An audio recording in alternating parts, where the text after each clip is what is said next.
everybody? Welcome back to another episode, guys. So tonight we have a very special episode. We have a very special guest besides William, besides Modoc Michael. Tonight I would like to introduce to you guys Brandon. Brandon, how are you, my friend? Thank you for being here tonight. Hello, is this thing on?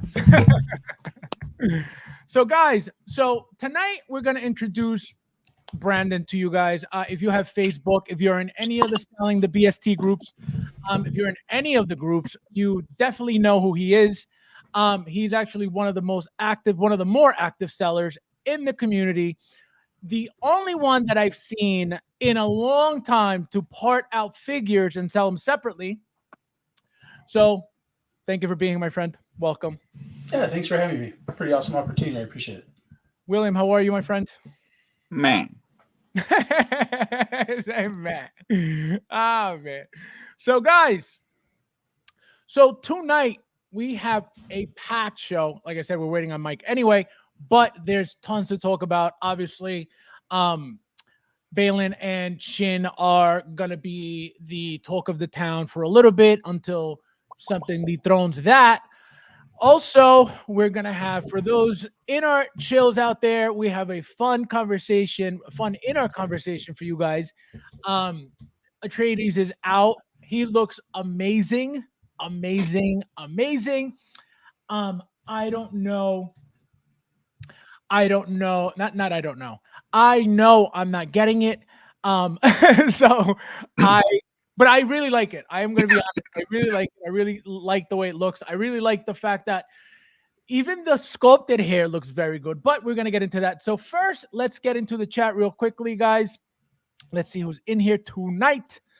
We have TK in the house. How are you, my friend? Welcome. I'm doing. Thank you for being here, my friend. Let's see who else. We got Babo in the house. Happy Saturday. Hit that like on the way. And guys, hit that like. There's 25 of you guys in here. Please hit that like if you don't mind. I appreciate it. Thank you. I'm doing. This thing's so loud. My God. Let's see who else is in here tonight with us. This guy, unbelievable. Uncarded in the house. I'm doing. Let's see. Who else? We got Joker J in the house. Welcome, my friend. Thank you for being here tonight. I'm doing. Let's see, guys. The chat's on fire already. Rob in the house. Welcome, my friend. Thank you for being here tonight. I'm doing. Welcome. Let's see. We got Chris in the house. Welcome, my friend. Thank you for being here as always. I'm doing. We have Brad in the house. He wants some watermelon. No. I know what he wants. Yay. Brad in the house. Is Mike on tonight? Absolutely. He better be, or else he's fired. Welcome, my friend. Welcome. We got Chris with the super chat. Let's go. Thank you, my friend. I appreciate it as always. Thank you. No, thank you. No, thank you, bro. No, you. No, thank you, bro. Thank you. No, thank you, bro. No, seriously, you. No, seriously, thank you, bro. No, for real, you. No, thank you. Thank you, my friend. I appreciate it. We have, let's see who else is in here. We got Nefty in the house. How are you, my friend? Channel member. Guys, think about joining the channel. I'm telling you, you will be on the right team, in the right gang. Right, William? Tell him. Unbelievable. Yes. He said yes. Oh, my God. Let's see who else is in here tonight. My God, there's a lot of you. Paul, my friend, welcome. Where are you? I'm doing. Thank you for being here, my friend. Oh my God, you guys are on fire. Are we roasted? No, who do you want to get roasted? Give me a name. Give me a name. We should roast Nathan guy. The who? That Nathan guy. He says he's looking forward to today's episode. I don't know how I feel about that. Nathan. Oh my God, poor Nathan. Let's see who else is in here. Or talking about figures. No, we're talking about this is the drama-free zone. Okay, we don't like drama over here. Christopher. We have Thomas Jones in the house. Hello, I am here early for the Vader giveaway. I saw on Facebook. Stop it. Stop it. Welcome, my friend. Oh, I forgot to log on to Instagram. No. We got Talia Meyer in the house. Welcome, my friend. Thank you for being here. Let's see who else is in here. My God, you guys are. We got Big Dog Pen in the house. Woo! Welcome. Let's see. Gilbert in the house. How are you, my friend? Let's see. My God, it's so many of you guys already. We got Babo. We got Luch. What up? My positive third party collector who's still on their Vader. This guy, unbelievable. Let's see. All right. So it looks like we got Talon in the house with the super chat. Thank you, my friend. I appreciate it. Some Fab for the cause. Thank you, my friend. I appreciate it. This is for the swear jar because I know William's gonna take all my money. And. Thank you. No, thank you. No, thank you, bro. No, you. No, thank you, bro. Thank you. No, thank you, bro. No, seriously, you. No, seriously, thank you, bro. No, for real, you. No, thank you. I'm wondering who in the chat actually knows who that is. Like, I'm old enough to know who that is. You know what I mean? I think the older guys do. I don't know about the younger guys. Oh yeah, it's the Fab siempre tardar. No, I'm not. I was 4 minutes late catching up in the behind the scenes. This is my we got some for you. I haven't played that one in a while. Where is it? Let's see. Where are you? Where are you? This is my boy. This is my boy. This is my boy. It's been a while since I played that one. Fabs, don't forget spring. Yes, guys. At least in New York, we have to move the time up, so we lose an hour. Oh no, we were just adjusting to getting the extra hour, and they take it away this quickly. Chris, my friend, welcome. How are you? Thank you for being here. We have, let's see who else is in here. My God, you guys are on fire. Nefty says, "What's up, Brandalorian?" What's up, Nefty? I don't know if you know, but you could type in the chat. You don't hear Brandon's the world's loudest keyboard clicking. Oh yeah, that's probably here. Let me try and move that. Click, I'm click, sure click, that won't help. click, click. He's got the typewriter base. Yeah, it's true, man. I didn't think I was a boomer until literally about 3 months ago. So at some point it happened. I was asking Kote what it was like. Oh. Oh my God, you guys are nuts. We got Derek in the house. How are you, my friend? Thank you for being here as usual. Always here. Derek in the house. We got Shin Hadi. Daniel in the house. How are you, my friend? Thank you for being here. Thank you. We got Carlos in the house. This is where I get to play my favorite. Charlie, my friend, Charlie Brigante, how you doing? Thank you for being here, my friend. I love that movie. Let's see. We got Alana in the house. Welcome. This is for William. Yay. William, every time she pops up, he gets nervous. I see it in his face every time, like, no. Oh, man. Fabs will get 2 because he loves Inner. Absolutely never. Let's see who else is in here. You guys. Peyton in the house. How are you, my friend? Thank you for being here. Welcome, my friend. Welcome. My God, you guys are on fire. We got Paul in the house. I think I said hello already, but let's do it again. All right, guys. All right, let's see. Brandon in the house. We got Nathan. How are you, my friend? Nathan Hernandez. Where are you? You may or may not what? I may or may not know that guy.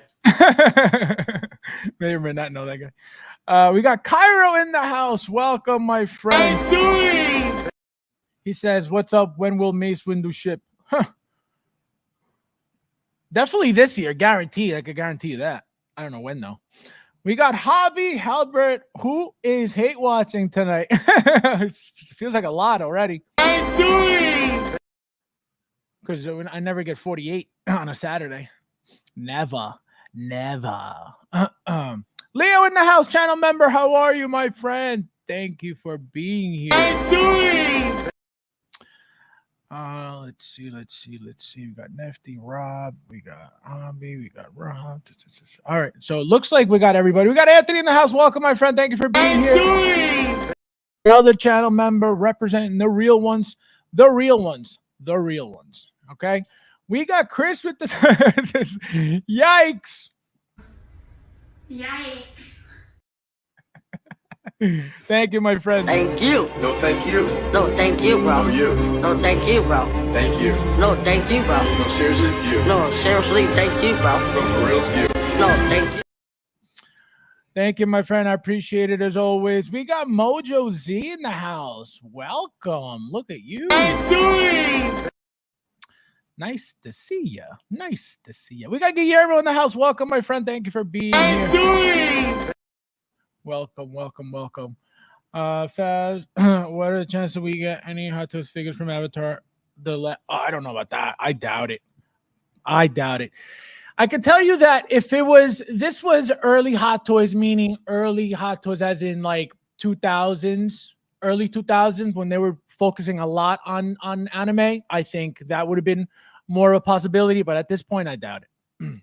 Unless like they just come out of left field with something like that, but I don't see it. We got Carlos says, Fester, I will never stop saying that this is I love that clip too. The way he says it, I'm gonna play it just for you again, because I love the clip that much. Where is it? Here we go. Charlie, my friend, Charlie Brigante, how you doing? It's so good. That'll never get old. Mad Planet in the house. Welcome, my friend. Thank you for being here. We have, let's see. My God. All right, good. We caught up. All right, guys. So first and foremost, it looks like William had to leave. So Brandon, let's start, since we got to wait on Mike anyway, and William left. So let's start with you. Let everybody know, how long you've been collecting, if you've been collecting, how long you've been collecting specifically Hot Toys, if you are. What got you started and what got you into selling? I don't know if we can see the background there a little bit. It's kind of dark. Yeah, I'm gosh. Well, I started collecting with Black Series back in like 2015, and I was at a convention and I was just happened to be thumbing through some action figures, and I thought, man, I remember when I was a kid, I used to want all these figures and I could never buy any of them, but now I can have one.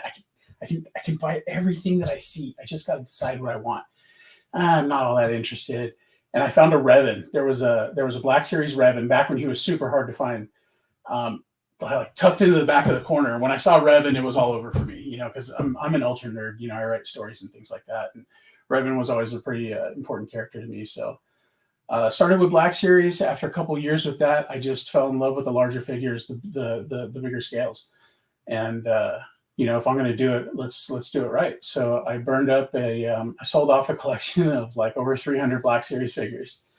I looked at it and I thought, I had Rex and I have Cody, so now I need all the other commanders. And I think that's kind of like the slippery slope you get into.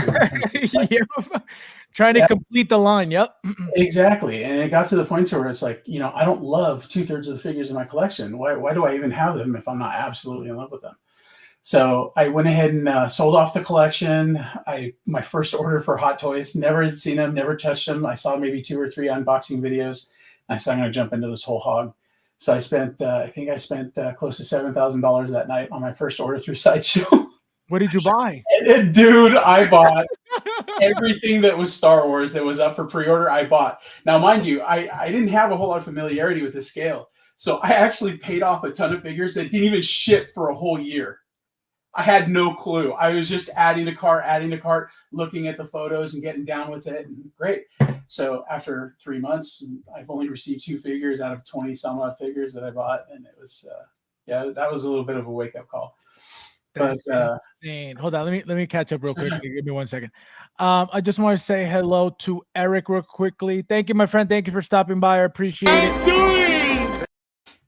So guys, please hit that like button. There is 48. Well, there was 48. There's 46 of you guys. There's only 27 likes. Please hit that like button, guys, if you don't mind. I appreciate it. Let's see. Here's Williams is back. Yo, that goatee is legit. Oh man, look at that.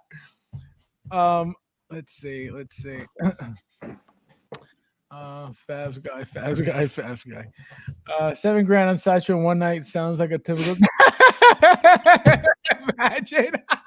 I have never, and I would never. Are you crazy?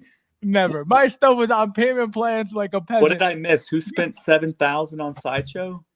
Fab was asking me how I had gotten into Hot Toys, so I was telling a story that I had sold off a massive collection of Black Series figures, and my first buy at Sideshow was $7,000, and I didn't even realize that 90% of what I paid for, 95% of what I paid for, wasn't even shipping for months and months and months. It was my entry into the game, But you almost bought how many Batman Deluxes recently? Too many. We'll put it that way. He said his distributor added like an extra digit to his order. Yeah, no. That was something else, I think. But yeah, no, he. I said 16. You know what it was?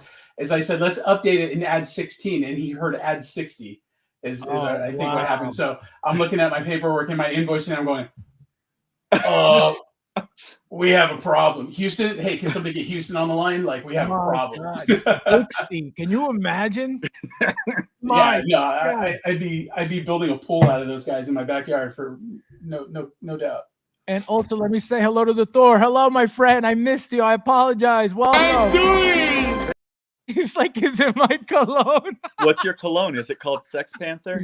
No, it's Sex Panther by Odeon. 60% of the time. Works every time. Oh man. So I apologize, my friend. I missed you. Albert in the house. How are you, my friend? Thank you for being here. Welcome. All right, Brenda. So go ahead, keep going. So you place the order. That gets you started. What do you remember exactly what you ordered or not really? Oh yeah. I ordered let's see. Empire Vader had just started shipping. I remember that. So probably about a year and a half, maybe 2 years ago. I got that one, and then I bought the Sideshow Return of the Jedi Luke, and I was super disappointed in that. Like I learned I wouldn't figure this out about myself, but like I'll buy the figure and I open box him and I look at everything. My wife and I would open them together. She's like super into it too, and I would just kind of stand him up, and every time I walked by, he'd be sitting on the coffee table for like 2 weeks. I would walk by and adjust an arm, or bend, try and get the hood to lay better and things like that. And I realized that with Vader, I was done. I was like, that's the pose within 3 or 4 days. With Luke, it went on for weeks. And I just said, you know what? The Sideshow quality is not the same for me. Like, it doesn't have, I don't sparkle when I touch it. You know what I mean? Like, there's no love in there. So I wound up letting him go. And then I realized that Hot Toys was my game, from then on. What was the very first Hot Toy you bought, if you remember? I'm pretty sure it was that Empire Vader, like that Empire Strikes Back with the gantry and everything, the light up Dio and all that. And it was, I remember taking him out of the box and just being awed by the cape. The cape was the first thing that hit me. As soon as I touched that cape, I said, wow, this is a whole new world. Yeah, this is nothing like Black Series. And what made you, so that was it for you? Ever since that figure, you got stuck with Hot Toys ever since? Yeah, I'll tell you, I'm a Star Wars nerd. I'm a Star Wars nerd. Like, I can't get enough of it. I cannot remember a time, when there was not, where I wasn't in love with Star Wars. And so Hot Toys just seems to put out the best versions of those figures. So that kind of, sorry, getting text messages. But that's kind of where it goes for me when it comes to collecting. It's like, if it's Star Wars, I'm going to be hooked into it immediately. So let me catch up with the with the comments real quick. Nor or Black, you guys are insane. Well, my cologne is karate cologne. I got a kick to it. Disappointed with Sideshow. Was it premium pleather? He said, was it the premium pleather? Unbelievable. Brendan Lauren, I like your room a lot, bro. That's some nice shelving in the back, nice recessed lighting, nice window molding. I like it a lot. Look at that.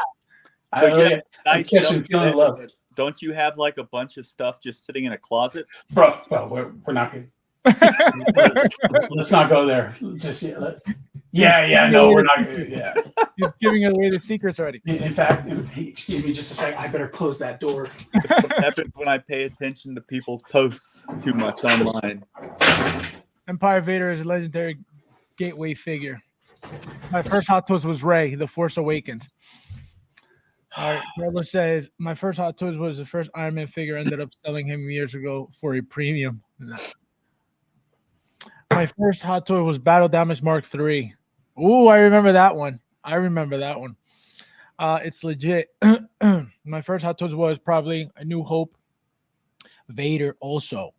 I'm with Brandalorian. My Black Series is deep and some expensive rare ones all on card. Slowed down close to a stop. I hear you. No, this is crazy. So then, all right, so what happens then? So you decide, all right, I love Hot Toys. Are you thinking about shelves? Are you thinking about displays? Or are you just buying figures? Honestly, man, it was just about buying figures in the beginning. I mean, I have some of the shelves. I mean, I've since, I've fleshed out my library quite a bit since that time. But so I put them on the shelves and it just, there's so much time goes into posing them and making them look just right that I actually wound up putting some of them back in the box. I'm like, okay, I don't want to look at this until I have the time to dedicate to it. And somehow along the way, that led to me collecting boxes. Like I display 90% of my collection is still in the box. I like the cigar bands, man. I like the art boxes and the way that they look. I like how they appear on the shelves, and then, but yeah, I woke up one day and realized that I was pre-ordering everything. If it was a Star Wars announcement, my pre-order was in. So like I said, one day I always set them for the 5th. I have no clue why, but I like the 5th. And one time my PayPal account got hit for like $1,000 in pre-order fees. And I'm going, okay, we got to find a way to kind of mitigate the damage a little bit. So I'm notoriously I tend to jump around with things. So suddenly I'll be really, really focused on a thing that I really enjoy and that I love. And then I'll wake up one day and I don't care about it whatsoever. So I was very cautious when I got into it. Yeah, absolutely. So I was cautious when I got into, dealing in it started as flipping figures. I figured if I could go ahead and if I could make $200-300 a month and just kind of take a bite out of those pre-orders, then, it'd be comfortable. But I started meeting so many people. Like this community is great if you just want to make friends. Like if you want to go ahead and, I'm a nerd. I work behind a screen anyways. So it's like, I've always got my chats up in a corner or something. So, going on. And it's just so many people, like the customizing community is something I was really big into, especially Black Series, right. And I loved that. Like the first custom I ever made was like a head swap and some paint and a cape. And it was just the coolest looking figure. It was so exciting. So I was kind of interested in getting into that as well in the 6 scale community. And it just comes down to meeting the people, man. The people are so gracious and so neat. So it's like I wanted to spend more time doing it. And then it got into, okay, well, my pre-orders are in a good place. Like I paid for everything, but I can still flip figures. So let's buy a whole collection and see what happens. And then, now, when you were placing these orders, were you buying one of each or were you buying multiples of each? It depended. I remember buying like 2 or 3 Tusken Raiders. I bought 4. I bought 2 and 2 when it came to the 501st. I had 2 and 2 on those. So, your army builders, I would get a couple of, but then, when it was named characters, it was really only one. I'm kind of weird. Like for my own personal collection, I don't like having something that somebody else has opened. So it's like, if I could like when I peel the tape off the top and I pull the art box apart, I get a whiff of that Hong Kong air. You know what I mean? I'm like, that's my happy place. So, it became, yeah, exactly. So I've got 1 or 2. Will's like, no, man, no, it ain't happening. Now, what about statues? Are you into them at all or not really? I would like to get into them. It's just gotten to a point to where, my collection is untenable as it is in terms of like space. So, I would like to get into statues because I think they're amazing. But for right now, I kind of get my fill looking at them in other people's rooms. Like when Kote posts pictures of his of his collection, and I'm looking at all those beautiful shells and the glass and everything. Like that's what excites me about it. So that's a Zoom background. It's not. Oh, it's digital. It's not real. Green screen. Yeah. So William, what about you? What? Where was your first Hot Toy? I don't remember. You were 5? Yes, because I'm like 11 now. 11 now. Do you remember it all? Like your very, very first one? I used to buy sideshow figures like way back in the day, like the Ash Evil Dead sideshow 12-inch ones, the Buffy 12-inch ones. I actually had like a Hot Toys Fireman, and I didn't even know what Hot Toys was. And a couple of, like clones and stuff when it was Sideshow teamed up with Hot Toys putting out stuff. But when I've really started just selling everything else and just converting to 1/6, I think it was Ravager Group, which, it's still a Hot Toys, even though he's 1/1 scale. Right. He just broke the hand. Oh, my Broke God. the hand? He was waving at you. So now, Brandon, what gets you into full blast business? I'm going to start selling these. And what makes you, because I know you do both. I know you sell the entire figures, and I know you also part them. Because that's, to me, it's like that's more stock that you need, more pieces that you need to be able to obviously sell them complete and sell them parted out. What makes you decide I'm going to be spending all this extra money on doing this? When it comes to business, the most successful people are the ones that find a niche to fill. I noticed that there was a lot of customizing going on where people were looking for parts and not being able to find exactly what they needed. So From a Hot Toy specifically, or just in general? Exactly. From specifically in Hot Toys. Because like I said, once I was buying on Sideshow for probably 6 months before I thought, check and see if there's a Facebook group for this. So that's when I started getting into the community a little bit more and more. And you would see these customizers who would get involved in, taking commissions and doing XYZ. And as I'm talking to people and I'm establishing relationships, I'm finding that consistently people can't find the parts that they need to finish their project or to touch up their figure. And one of my first big wins was was that pleather suit from that ESB Vader. And it's like I wound up with a couple of those, didn't even know what I was going to do with them. I thought I could sell the heads and at least recoup, experiment a little bit. And those pleather suits started firing off. And I thought, okay, well, maybe there is a need for this. So in the beginning, it just started out as just helping people replace parts for their figures. Because we've all been there, man. You get so excited, like, bro, I can't even tell you how many times when I was 7 years old, my grandmother saying, "Mijo, don't open your GI Joes in the car. You got to wait until you get home so you don't lose any of the parts." Yep. We always know we're not going to lose them, but I'm 41 years old, man. If I open that box too quickly, like I'm trying to find the antenna in between the slats in my hardwood floors. Yep. So it was at first it was about filling a niche, and then it was about helping other people out in the community, because you lose that part, man, and it sucks. It may be a part that sits in the box all the time and you never take it out, you never display with it, but it's missing. And that sort of thing really bugs me. So It became about that a little bit more and more. Now, and speaking of that, what happens? So now you notice that the suits are selling. Now you're stuck with the rest, or are you figuring out how to get rid of the rest? Because I'm assuming you're not selling the rest as quickly as everything else.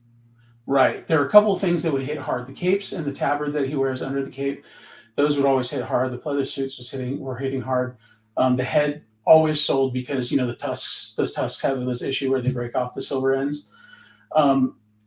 I would get stuck, and I still do, honestly. I have just outside, funny enough, it used to be a laundry chute. My wife is just texting me talking about, don't forget to tell everybody that your business is taking over the whole house. But I have a shelf just outside of my library here that's just boxes of figures. There's got to be 12 or 13 of them there that are just stuff that I just can't move. Wait, this is for your wife. How dare you? But I get stuck with stuff. But I think if you come into something like this with a business oriented mind, I stick to it and I stay interested because it's a hobby and it's a passion that I have and I enjoy it. But it sticks with me and I stick with it. So I think that it's something that I don't feel like I'm going to lose interest in. So I'm okay giving up the extra space to have things sit for a while, because eventually, man, everything sells eventually. I mean, if you're okay with sitting, I've got, gosh, that quarter scale Mando, like talk about hit or misses. That was a major miss. I thought I was doing great because I got connected with Forbidden Planet in New York when they were doing this massive sale. I bought a few of them. I thought, man, I'm going to be able to make $100 on these instantly, no problem. 18 months later, I'm still sitting on one, right? Yeah. So yeah, the stuff does sit sometimes, and you got to be willing to just, you got to have multiple plans of attacks. That way, when your money is sitting over here baking on one side, then you can still be working with it on the other side. I was just gonna say, so you have multiple places that you're selling. So obviously you'll do Instagram, you'll do Facebook, you'll do Mercari, you're in everything. Amazon. I haven't. Amazon's a big no-no. Like, I'll distract me with that, bro, and I'll talk about that all night long. Amazon. I did retail on Amazon for about 2 years before I realized I wasn't making any money at all. Oh, what happened? Yeah, it just, I was doing fulfillment by Amazon. I went ahead and I had somebody who was a good friend of mine that turned out to be not so friendly when it came to, when money became involved and things like that. And actually my wife is, she's an accountant. She's an accounting executive. So like, she actually sat down when she realized, I told her, I said, wifey, I think it's getting kind of big here. I think I'm onto something. Like, there's a lot of money coming in. We actually sat down together and then, did all the math and figured out that Amazon was making way more money on my sales than I was. And It got to a point to where I wasn't content with that at all. So I don't do Amazon. I don't do eBay. I've been considering getting involved on Mercari just because I did a fair amount of buying there, half a year ago, and I'm familiar with the platform. You have your own site? No, I don't. It's something, I've been thinking a lot about it over specifically the last month. And I think I'm going to get to that point, but I feel like that puts me in an uncomfortable level of competition, with other folks. Like, I don't want to be so big that everybody else is looking at me and going, I should do that too. But at the same time, like, I still want to be able to offer all the right things for the right people. So website, online store, if I were to get involved in those, it would only be to lend toward the legitimacy, because, it's like, there are a lot of people that recognize me. I get a lot of comments. I get a lot of feedback. I get messages daily from people going, hey, I heard you're the guy. I don't know what you do, but I heard you're the guy. So can you help me? That's awesome, though. Right. To have that recognition in the hobby, that a lot of people send you people, that's all that matters, because there is so much of everything in the community. Everybody's selling something. Everybody's always trying to make money on something, so it's very, very hard. And so to hear that, that there's somebody that everybody goes to for something, that's got to feel good for you. Yeah, no, it is a good feeling. And especially when it comes to like the most random stuff. I had a gentleman reach out yesterday or the day before, and he was looking for sleeves for the new DX21 Ahsoka. He just wanted the sleeves. And it was funny because when I was breaking that figure down, I think I sold the body from her is what happened. But that was the one I was telling you when we were backstage that was shipped to Spain and got lost. But none of the rest of her parts were selling. And I looked at the sleeves and I thought, you know what? You should just throw these in the trash. You're never going to sell these. But I have a rule. It's like, okay, if I got to know what I don't know. And what I don't know is whether or not these sleeves are going to sell. Right. So I bagged them up, even though I felt dumb doing it the whole time. I even threw it in a side box. It didn't even go in the box that it was supposed to, because I have boxes for everything. I have a box that's just heads. I have a box for diode backdrops, and so on and so forth. I try to keep it as organized as possible because it's rough. It's not easy. And so when I get this random message, the guy's like, dude, by any chance you have sleeves for Ahsoka? I'm losing my mind over this. I cannot believe that 2 weeks after I was seriously going to throw it in the trash. Like, I throw LED arms away all the time. And I had a guy from the Philippines reach out to me earlier this week and go, hey, man, I need lightsaber hilts. I make these CCFLs. And I'm going, any chance you're interested in these ones that are already hollow? And he's like, yeah, I use those all the time. It's like, shit, how many of these did I throw away? That's crazy. So, but yeah, it's funny, man. Everything out there for the figure, somebody somewhere needs it for something. What is the one thing that you sit on the most, that you're like, I'm going to sit on this because it's just how it is? Boots? No, you would think that, but boots are a big seller, man. Boots are a big seller. Yeah. What probably sits the most?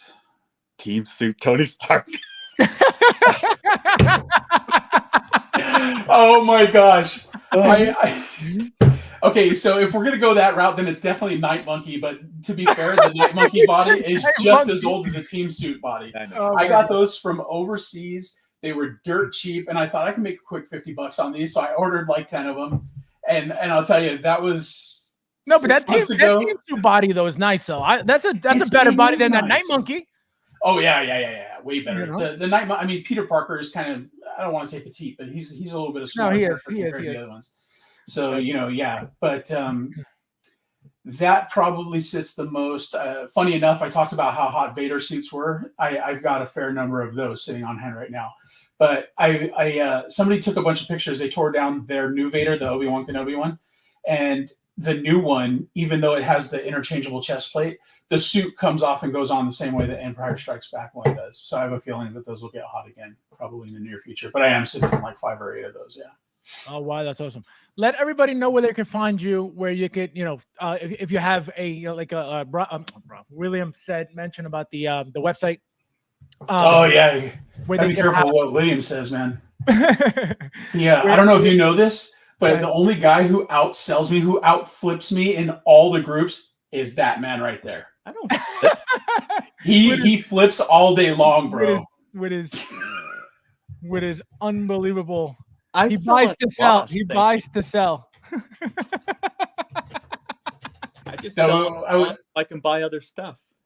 I was joking. I was joking with Fab the other day about how I was going to give you crap about how you took how hard you took it. Somebody's like, Cote flips in all the groups on last week's show, and you're like, I don't flip. I wish I was making money. He was so offended. He was like, "Not me." I was like, I sold that Angelica for $100. I saw that, and I was like, if I collected that, I would have been on it.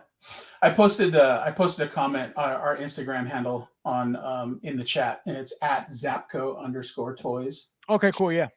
So I'm like I said, I tell everybody when I share that link, if you get there and it looks like it's managed by a potato, it's because it is. I literally just started learning Instagram for the Zapco page about a month ago.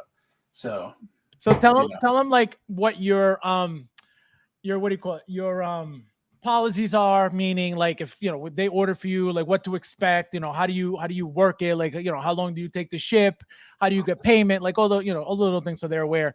So I legitimacy is a very big deal to me, like maintaining the reputation that I have when it comes to sales. Like nothing pisses me off more than getting charged a handling fee and then I got to wait 3 days for them to ship my stuff when I buy it online. So like I've got a label printer. Actually, if I move a mic, you can probably see it. You can see the top of it right here. Label printer sits right here in front of my monitor, and I'll tell you when I'm here at the command center and I'm taking orders, I'm cranking out labels. I shoot screenshots of tracking info right after the payment sent. I get all those things done because I want people to feel like, number one, like I take this seriously because I'm just a name on the screen. I don't join on a page like a lot of people, like a lot of customizers and stuff do. They join those groups on their page. So that way people can find them to do business. That's my personal profile. You know what I mean? Like this started out as a hobby for me, and it's gotten quite a bit bigger. So I always get your order shipped immediately. When we take pre-orders, because I take pre-orders. I don't know if you know that, but I take pre-orders for upcoming and new releases. The instant when I get that 10-day warning, I let everybody know, your pre-order is going to be here in 10 days. So be ready for that. The people that I work with to facilitate that are super sharp. So, payment plans. Oh yeah. Okay. I kind of do that. Now don't go wild. They're kind of shady people out there like Fab. I don't know, but no, I offer that as well. And what's great is that, Will, nobody knows this about PayPal, but if you have a business account, you can send invoices that people can make payments on. Like that changed the game for me. I started offering payments about a month and a half ago. And it's like, if you're new, I'm going to be, I'll shoot you the invoice when you get most of it paid off, when you get it all sorted and taken care of, then I'm going to get you shipped, but your figure's reserved until you get it paid off. That's awesome. Well, for some of the, but some of the regulars. The fear is like, oh, I don't want to miss out. He's going to sell out. Then my figure is, you know what I mean? Right. Right. And I'm totally down with that, man, because I get it. We've all been in a position where it's like, I have to have this. It's going to sell out. I got to get my hands on it. And I just can't do it right now if it was 2 weeks down the road. So that's something that I'm definitely sensitive to, and I'll help people out all day long. Whatever it takes, whatever it takes to make sure. You don't charge extra for that, like no like interest for holding it or anything like that? No, nothing like that. If it's something that I have in stock, it's a non-issue. I'll say I honestly, there's a gentleman in Ireland who is a regular of mine, and he was like, he put together this huge order about 3 months ago. It took him 3 months to get it caught up and taken care of and fired off. But so I have no qualms about that. I'll always set your order aside and make sure it doesn't sell. The only time that we really run into an issue is my retail partner that I do pre-orders with.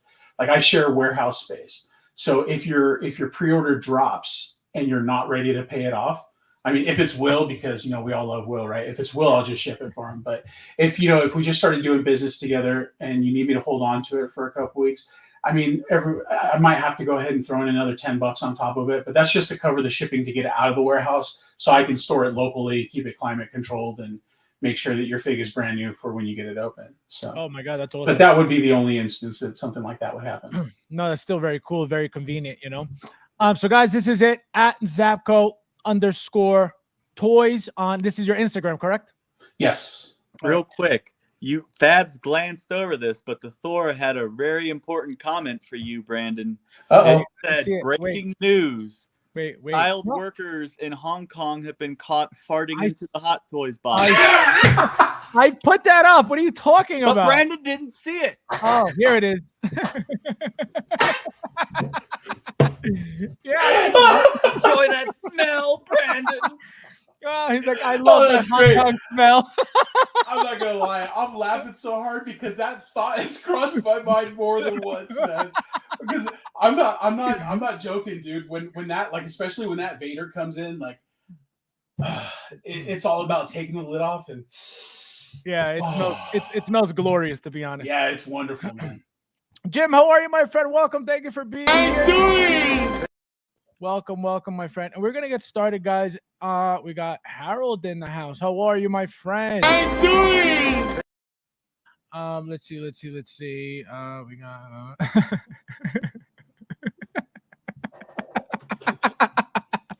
oh man, this guy, Ticket Magic Shop. How much are you charging for? He doesn't know yet. He's trying to figure that out. PayPal is a great tool, especially online. You know how I found out about what you just mentioned, Brandon? Jazz Inc. does that with those payment plans through PayPal. Do they really? I think so, yeah. Let's see. All right. So because you're a Star Wars fan, I want to get your opinion on this figure right here. Obviously, it's been, I feel like, over a week already since she's been out. Tell us, did you enjoy the show, first of all? And if you did or didn't, let us know why. And then how do you feel about this figure? So Ahsoka, I felt like Ahsoka was a worthy Star Wars series. There are things in it that could have been done much better. I had a hard time in the beginning because I felt like the actress's name, what is her name? Is it Ashley? No, it's not. Ashley Eckstein voiced her in Clone Wars, right? So Rosario Dawson, thank you. So I feel like in the first 2 episodes specifically, she had a hard time falling into the character. She wasn't Ahsoka for those first couple of episodes. And that really caught me off guard because when she was Ahsoka in The Mandalorian, she nailed it. I felt like she was on point. Lots of fan service, the way that they brought Anakin back and all that stuff. Like, I'm not ashamed to admit that, like, Star Wars brings the tears out of me, especially in those really powerful scenes. Yeah, how did you feel about that when you saw them together in the Clone Wars and her? Oh yeah, I was a sobbing mess. Like, honestly, like, it was. I don't think I cried that hard. I hadn't cried that hard, honestly, since, like, Luke Skywalker showed up at the end of Mandalorian season 2, and I'm really? Like, I jumped. Oh yeah, my wife and I were watching it in bed, and it was like that was our Wednesday ritual and stuff, was to watch the new episode. And, like, I leapt out of bed, and I'm like, oh my god, like, yeah, I can't even understand me. My tongue's fat in my mouth. I'm like, tears streaming down my face. It can't be Luke Skywalker. It can't be Luke Skywalker. My wife's like, it's Luke Skywalker. We lost our minds over it. It was great. That's crazy. That's so funny. But fan service, when done well and going toward actually moving the story along, is amazing stuff. But lots of other things when they interject fan service for the sake of fan service, and it's like, Cool. Yeah, I mean, there are some times when it definitely doesn't work, but there are other times when I think it's done really well. I mean, suddenly I can't think of any of those, but I mean, like that whole bit. Honestly, actually, I can. In Obi-Wan Kenobi, the last scene where it was, "I'm not your," I'm gonna start crying now. No, I'm not your failure, Obi-Wan. And then he calls him Darth at the end, because my biggest gripe with Star Wars my entire life was like, only a master of evil, Darth. And I'm like, why did he call him Darth? Like that was the glaring issue. That was the glaring plot hole, is that, okay, he wasn't always Darth Vader. Like Darth Vader used to be his name when George originally wrote it. It wasn't a title, and now we're trying to retcon all these things. But when Obi-Wan calls him farewell, he says farewell, Darth, and leaves it hanging like that that changed the game for me. That's crazy. Yeah, so I definitely dig what they're doing. This figure's got me a little bit mixed up. I felt like the actress probably wasn't the right person for that role. Like she had the attitude and everything down. Maybe I was just so used to the way Ahsoka looked in the show that she didn't look like she was old enough in the live action Ahsoka series. That's my only gripe with it. Somebody, one of my regulars sent me some Photoshops that he did where he actually took the Mandalorian, the Fall of Mandalore Ahsoka, the Clone Wars Ahsoka, and Photoshopped that figure's head onto this figure's body, and I think it was a massive, massive improvement. Really? I love the jewelry on her. Her montrals are a little short, but again, that's an age thing. I just feel like I'm being super picky about it. But when you put that other head on this one, I think it improves the figure. So You watched the Clone Wars cartoon, right? oh yeah. Did you watch the Clone Wars movie that started it when they introduced her? Yeah. Shorter than that.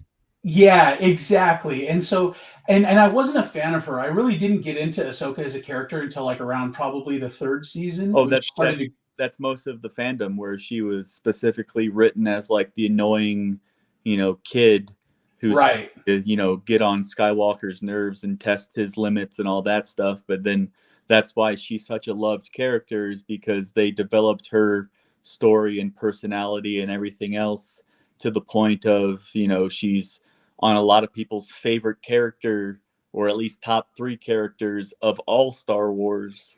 And, it's a lot of fun. Yeah. And that's one thing I definitely really, really love about what Dave Filoni and now Jon Favreau are accomplishing with that series, is that, I felt like for a long time, Star Wars was just the Skywalker characters. It was just Obi-Wan, Han, Leia, and so on. Like not even Lando didn't even really fit into it, even though he was there for 2/3 of it. But what these guys did with their show, they were able to, like, I'm a sucker for character development. I love writing stories. I love reading. Being just like you said, the Clone Wars movie that kicks off the show, she is that little, that irritating, that just that mirror that constantly gets held up to Anakin, so that way he can judge his own growth. And so she was a plot device. She was a foil up until that point. But you're right. I mean, just the way that she developed throughout the series and what they're doing with her now as an adult, like that's what Star Wars is about. Star Wars is about the development of those characters and then making you love those characters. And I think they're doing a really great job with it. It's like you grow with them. That's why.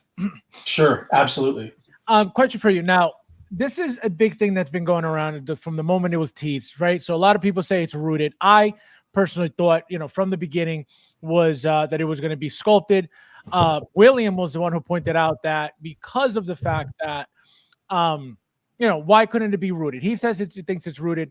I said the reason why it's not rooted or it can't be rooted is because if you pay attention to the rooted announcements, they've all had one thing in common, and that's that they've been announced separately. They were not teased within any other figure before.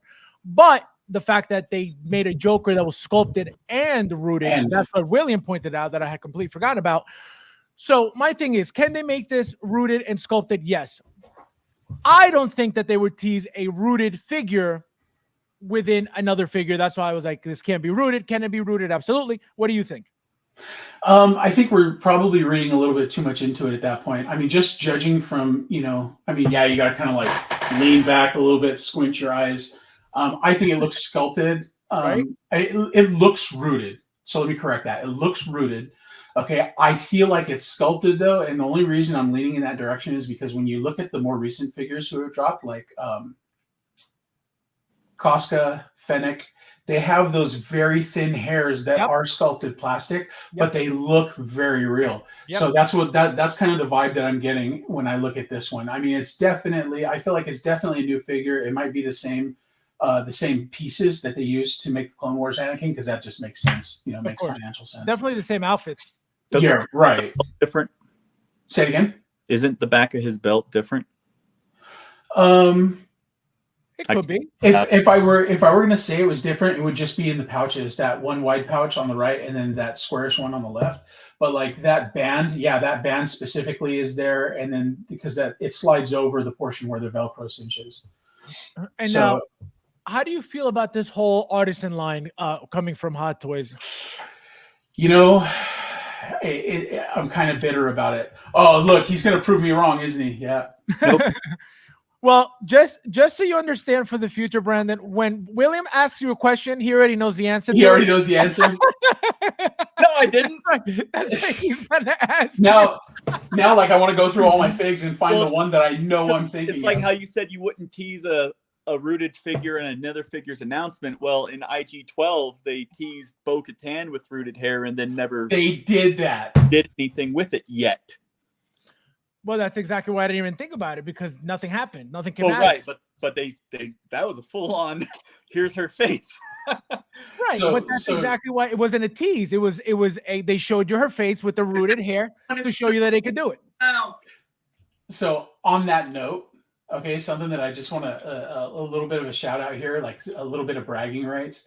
So you know when they teased that gosh, I can't remember her name. I think her name is Tina Cruz.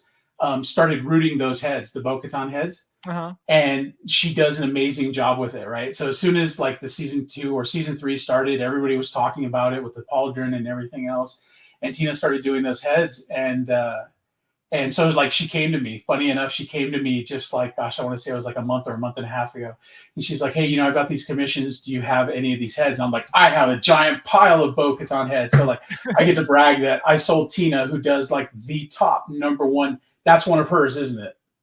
Oh yeah, it was like one of her first ones. Yeah. But it was on. And so, right. I love that.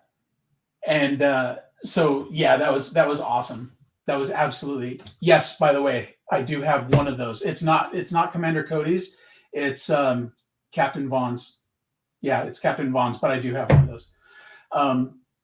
But yeah, so like my little claim to fame here is Tina bought a bunch of Bo-Katan heads for me to finish her commissions. I wanted to get in line, but she's I think she was saying she's booked out for a lot of months. So Gotcha. That's crazy. I don't know any customizers really. I just recently started following the some of the sculptors that work for Hot Toys, and some of the ones who left, like what's her name, the girl that went to Blitzway. Oh my God, I forget her name. K.A. Kim. I started following her now, but I don't really follow. I don't really follow artists like that. I don't know why. I don't really pay attention to that stuff because I'm not really into like customized stuff. So I don't really get into that whole world. I customize my own little things here and there, but like I've seen some hardcore jobs and hardcore, projects that people get into. Not me. This is a can of worms, man. I love this topic. I'm a firm believer that half of this hobby is building your own customs. Even now, I would say that years ago. I would say that absolutely. And like I said, when I got into it, 2008, 2009, 2010, Hot Toys was selling their bodies because there was not that much product. So by you getting a Hot Toys body, you were still collecting pretty much a Hot Toy, obviously with third-party pieces or whatever else you could find, right? Now, I don't think it's necessary, but unless you're a person who loves making your own stuff, for example, somebody in the chat right now, Albert, shout out to Albert, he's always customizing his own Captain America's, his Winter Soldiers. Like he'll combine pieces and parts and he's always doing something, right? I'm not that person. I rather buy the figure as is than go customize my own thing. Customs are sick. They're crazy. They're really, really cool sometimes depending on what it is. But for me, right? I don't think it's necessary anymore. I used to buy those Hot Toys TTM body, the True Type bodies, by the dozen. I would buy 10 at a time. I would buy 6, 8, just because there was nothing else to buy in between. So Right. I would be making my own little things here and there, again, just to hold you over. The head sculpts, you could get them everywhere. Obviously the bodies, they had also cheaper bodies, but obviously you wanted to go with the Hot Toys just because the quality.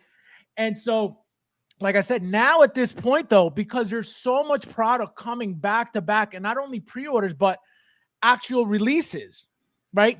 That's why I was shocked when I saw your stuff in the groups, because I'm like, that's crazy. I haven't seen somebody selling anything like this in years, because it's not a thing as much anymore. Sure. So that's why it was a thing. That's why I was wondering, I was like, that's crazy. What made you get into that? That was my question, because it was at this point, I don't think it's necessary. Again, even though people customize 24/7 all the time, just because I don't do it doesn't mean it's not happening, but I don't see it as often, I guess, because I'm not looking for it. Sure.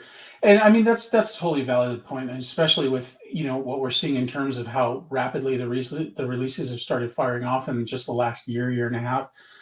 I think, though, that there's definitely a market out there for customs of all sorts. I mean, I work specifically in Star Wars, but, there's always somebody who says, I would love to be able to change these 3 or 4 things about my figure and make it a little bit better, or this figure wasn't entirely screen accurate. If I could change this or that and make it better. It's something, it's part of the hobby that I personally really enjoy. And it's kind of like, it's gotten a little bit out of control, but the, being able to take figures, like where we get into the really janky area with the collecting hobby is in terms of licensing, because if Hot Toys doesn't have the license, like they may have the license for these 10 or 15 Star Wars movies and shows. Okay. But then they don't have the license for the video game that was dropped 20 years ago that is still a phenomenon today. Okay. And like, so you're always going to have the people that want the figure that was just never made, even though it should have been. And I think that's why customs really have become such a big deal, because you have figures like this guy, who is absolutely, probably, I think he's my favorite out of the entire collection. And I'm sorry, the lighting, I didn't test the lighting before. That's I put it in. crazy. Here, You made that yourself. So I didn't cast the head. The head I actually met an artist who casted it for me. But yeah, I mean, Darth Nihilus, I didn't even play Lords of the Sith, funny enough. I played the first KOTOR, but I didn't play Lords of the Sith. And I just have always loved the design of this figure and the story behind him. So, when I desperately wanted Darth Nihilus, there was no offering out there. And I'll tell you, with the figures that are available, he wasn't that incredibly hard to put together. And I think that one of the reasons why people tend to stray away from customs is because there's always an uncomfortable conversation that takes place. Like you may have been in touch with somebody who did phenomenal custom figures. Okay, but you didn't know that they actually get their heads from somebody else. So when they're painting the head, maybe they don't have the chops to paint skin tones. Like there's no way to say, man, I really love your work, but I think the way you paint heads is terrible. So that's something else that I'm starting to fold into my company as well, because my company is just a retail company, but there are areas where we can fit in a little bit better. So what we've started doing is we started brokering customs between the artist and the client, because the client can come to me. We talk trash to each other all day long. We joke and we laugh and all that sort of thing. So the client can tell me, hey, Brandon, I'm looking at these work in progress pictures, and I'm really not happy with the tone of the orange on these 501st. Or that seam looks a little bit crooked on the outfit. Now, because I maintain the relationship with the customizer, I don't have a problem going to the customizer and saying, hey, buddy, this is where we're at. This is all good to go, but the client has issues here, here, and here. Okay, so let's tune that up. Orange at all, don't go to that customizer. Say it again, I'm sorry. You said the 501st had the wrong shade of orange. Oh, And I was like, don't go to that customizer at all. Yeah, no kidding. No, you know what it is I'm thinking 501st, but I just one of the guys that I partner with. Whatever, right? What's that? Aren't you making like 3 30-second ones or 212s? 212s? Yeah, I'll grab one of those. Funny enough, Is your But, that a Travis Thornton one like mine? my Revan? Yes, it is. I took it though. I took it and I body swapped it because when I had Travis do the Revan, and I'll break him out in just a second.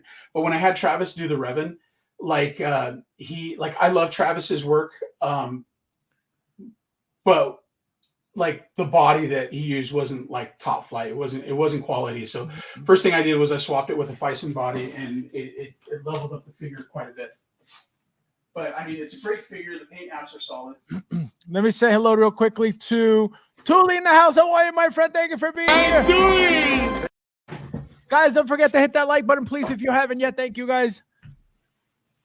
Go ahead. Yeah, we're gonna get more dark stuff here. So, oh, Revan, that's Revan. You need a flashlight. Yeah, I know it. I mean, actually, maybe we can jerry rig flashlight here. Let's see. Yeah, because you can't see anything.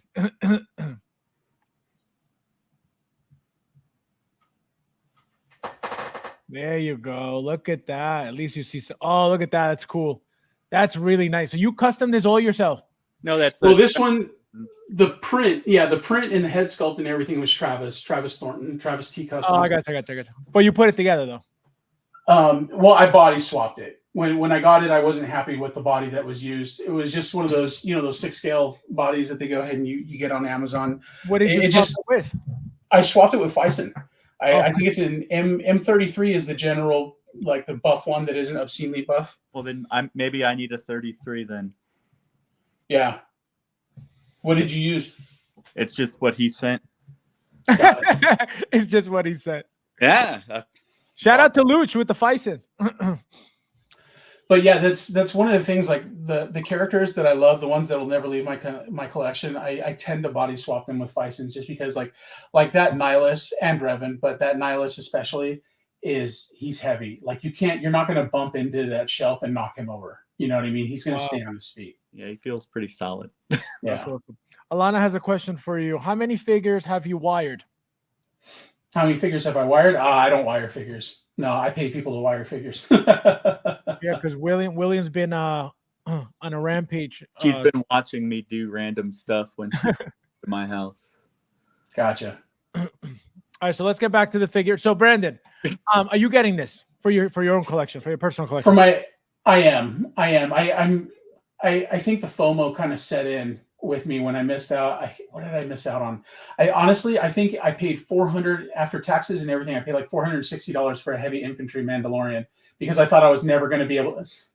I know. I thought I was never going to get that figure again. I thought once Hot Toys, like this was before I found out about Facebook groups.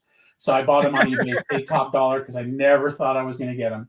So I'm in the practice now. If it's Star Wars, I always earmark one for myself. Whether or not I keep it is a different story. If it still makes me sparkle by the time I get it in hand, then I'll keep it. But I think this one's a keeper. I think that I'll slap the Ahsoka head on her, the Clone Wars Ahsoka head on her, and see how that turns out. But overall, I think do you think that's going to look good? I don't think that's going to look good. That Clone Wars head sculpt is way smaller than this. Yeah, that's the thing though. Like her face is a little bit slimmer. I don't know. I mean, honestly, I'll probably swap it, hate it, and then put it back, and then just swap it, hate it, put it back. It works that way sometimes, man. But overall, I think it's a great figure. I think we got a lot of neat parts that are unique to her. If you were to rate her 1 to 10, 1 to 10, oh man. So let's say 1 being absolute trash. I wouldn't even look a second time. I would probably give her a solid 6.5. I think she's worth having in the collection. I'm just not in love with the head sculpt is really what it comes down to. Yeah, I would say what William? I would say a 7 for this figure. The one thing that stood out for me, and I told you guys it's very accurate to the show, is the puffy cheeks, because she had them on the show as well, and they translate. They're 100% just like what she looked like on the show. And I don't think that looks nice. That chubbiness in the cheeks, I think that looks weird. And I think because they did it exactly like the show, I think that's why it looks funky, But I think it's having her is necessary. Yeah, I think so too. I mean, it really is, like I said, if you just kind of ignore the head sculpt a little bit, but then again, maybe this is just me being biased because she definitely wasn't my favorite character when I first started watching Clone Wars. It took a couple seasons before I felt like before I feel like she hit a stride. Now, do you collect Marvel or strictly Star Wars? I'm strictly Star Wars. I will stock Marvel figures in inventory if I can get them at an absolute steal. If it's a steal and I can flip it at a low price right away, I'll take them in a collection. But it's too much for me, Fab. It really, really is. I'm a huge fan of Final Fantasy VII. I think that was my first as a kid. That was the first time a video game got me right in the feels. Right. And so, I started to collect the Play Arts Kai, which later on I learned was not 6 scale, but I started to collect Play Arts Kai. I've got a Sephiroth I've been sitting on forever that I never opened. You know what's funny? It's funny you mentioned that. I have, not exaggerating, about 28 Play Arts Kai figures, still brand new sealed from all these lines, Metal Gear Solid. I have the one of the Raiden figures, the Metal Gear Revengeance. I have Batman. I have Jokers. I have Robin. I have tons sealed before I even got into Hot Toys. I can't get rid of them. Yeah, it's weird. I've not been able to sell mine. I wanted to sell it because my rule was, because I like I said, I obsess about this sort of thing. So my rule was always going to be Star Wars only. Well, then Mortal Kombat showed up on the scene, and like Mortal Kombat is kind of pivotal to a change in my life when I was a youngster. Mortal Kombat kind of happened at a time where I was getting away from being a troublemaker and getting back into school and stuff. And so Mortal Kombat there's some sentimental value there. So then I started collecting a few of the Mortal Kombat ones. Gratefully, they released so slowly. But it's like I try to stay in Star Wars because like that Scarlet Witch is an amazing figure, especially with Darkhold and everything else. I think it's absolutely amazing. I can't, man, because if I get Scarlet Witch, then I have to have Vision. Right. If I get Vision, why don't I have Hawkeye, Captain America, Iron Man, and the Hulk? There's no stopping me, man. So I have to. You sound like you're a completionist too. To a degree. I think I don't know if I'm a completionist as much as I am just obsessive. It just same thing. Yeah, I guess there's that. But I'll be totally buried and on board 100%, and then I'll wake up one morning and it's like I don't care about this. So now, why seeing something like this? Obviously, you're not into the line, fine. But seeing a figure like this, how do you feel about something like this? If obviously you were buying Marvel. My knee-jerk reaction, I mean, this would be a day one pre-order for me. The way that they have her knees bent right there, you don't see that look good on very many characters at all. Okay, but they definitely pulled it off. My first thought is, can I replicate this pose? I don't know if they're using a tool to keep her off the ground. I don't know if there's maybe the candles have a clip in the back or something that holds her up. If I can replicate that pose, that would be a day one pre-order for me, no doubt. I mean, look at the contours in her face. Look at her cheeks. Yes. Like that could be a real person's face, and that's one thing that I think Hot Toys definitely has above and beyond everybody else, is that the people who do their sculpting, like even look at her fingers. You see, gosh, you can't see where I'm pointing, obviously, but like you see the lines beneath her pinky. Yeah, that hand, the lines beneath her pinky, that level of detail, that type of contouring of skin and everything, like they really, really captured it and really nailed it. Yeah, and one thing you pointed out, Hot Toys has been making the figures' hands very, very nicely now. I don't know if you guys remember before, they were just plain hands. Obviously, if they were gloved hands, it would be a glove, right? But there was barely any detail on hands, period, especially for females. Now the females are getting really, really well done, detailed hands as well. And I know because Padme has them. I was just about to use her as the example. Yep, Padme has them. Scarlet Witch has them, as you can see. So they're getting very, very good with the details on the hands. Again, they should, right? They should have been doing this a long time.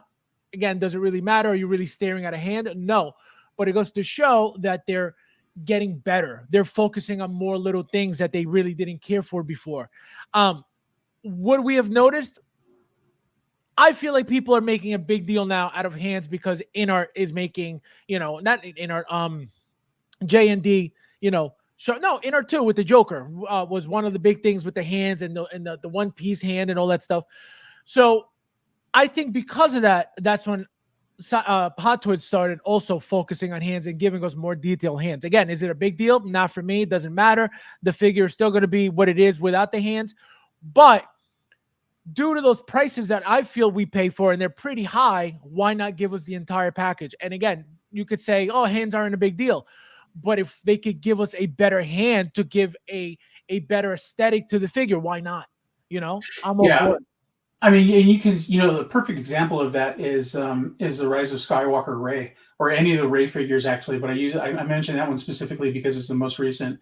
And I'll tell you, I had a female Fison body in the store next to me for 6 months with a couple of hands that came out of the box and everything else. And I threw some Rey stuff in there one time because I was just trying to clear some space quickly. I went back the other day as I was sorting and organizing all my hands. I went back and I realized that I couldn't tell the generic Fison hands from the Rey hands that came with that figure. And I thought it was just that was terrible. That really indicted, I felt like that was an indictment against Hot Toys. The fact that, I couldn't tell the generic hands apart. Absolutely. No, of course. So and again, that Rey figure is also kind of old at this point. Is what, at least 4 years old at least? I don't think it's quite 4. It might be 2.5. I feel like it was shipping after, or it was shipping before, just before I got into the hobby. You're talking about the white Rey. Yeah. Maybe you're right. 2.5 years. So now we got Balin. A lot of people, I don't know how you felt about if the figure was going to be released, announced. A lot of people didn't think so. I was like, if they, he passed away, so they can't make Shin by herself. It doesn't make sense. Now that we see him made, right? How do you feel about it? And did you think he was coming? I knew he was coming. They're not going to show you a figure with a lightsaber and not produce merch for him. That's just the way. Even if he had, even with him passing. Oh yeah. I honestly, I think it's kind of odd that we didn't get even a Gina Carano figure. I mean, I know the politics behind it, but right. I mean, I don't think there's going to be any figure or any character that touches Star Wars that isn't going to get this kind of treatment moving forward. Balin Skull was he was half of the story in the Ahsoka series. So I'm really bummed out that, that we lost him, and that I'm hoping, it's kind of controversial, but I'm kind of hoping they recast him and continue using the character because he's a great character. I definitely knew the figure was coming because it had to be. You just can't have like them as the antagonists. Right. You can't not have them. My issue was only the fact that he had passed. That was it. Anytime I see a figure, especially a figure with a big role on any show, there's no reason why not. Sure. So that's why right away I'm always like, it's coming.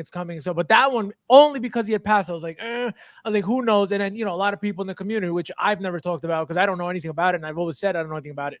Oh, they didn't sign the likeness, blah, blah, blah. It's always some likeness issue that they talk about, so I was like, I see. I was like, if he passed away, that's going to be an issue with whatever. So I was like, so that's the only reason why, but I'm so happy. What do you think about how he looks? I think again, that head sculpt is second to none. I feel like every new release that comes out, the head sculpt is just a little bit better.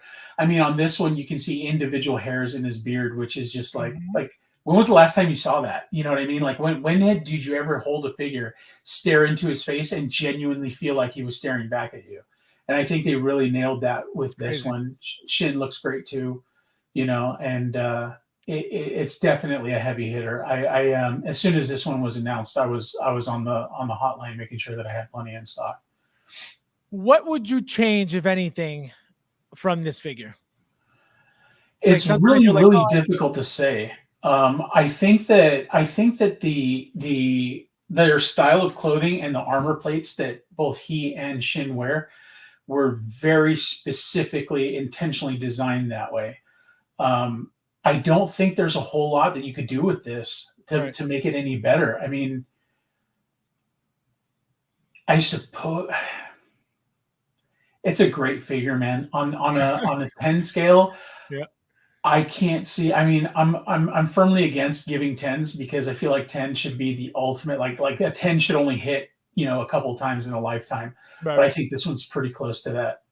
I can't see anything that could have been done better. I mean, So you don't have a Go ahead. single 10 head sculpt that you think this is a 10, not one.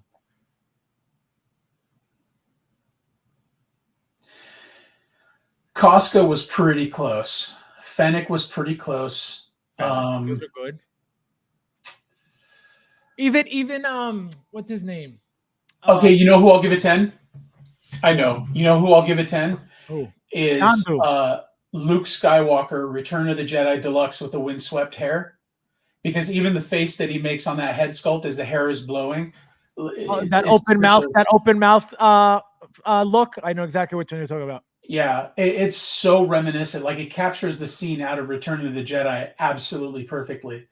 So I think if I can give that one a 10, this one is definitely like a 9.8, 9.9. And the only reason why is just because he doesn't have the same street cred that Luke Skywalker has. You know what I mean? Luke Skywalker touches souls, and this guy's only shown up, so he's only touching hearts just now, Street cred, that's so funny. So now, what about obviously you don't collect or you don't have the figure, but a Yandu. I feel like even if you don't own Yandu, I feel like you know about Yandu. Mm-hmm. And you know about that head sculpt. How do you feel about something like that? I didn't. I know a lot of people said that it was the cream of the crop and the top of the top as far as head sculpts went. I kind of felt like it was pretty average. I mean, Michael Rooker, great actor, great human being. I didn't think there was anything that really stood out about him, though. It didn't really capture my heart the way it got a lot of other people. Brad says Fabs gives everything a 10. Having an unnatural allegiance to losers is not like you.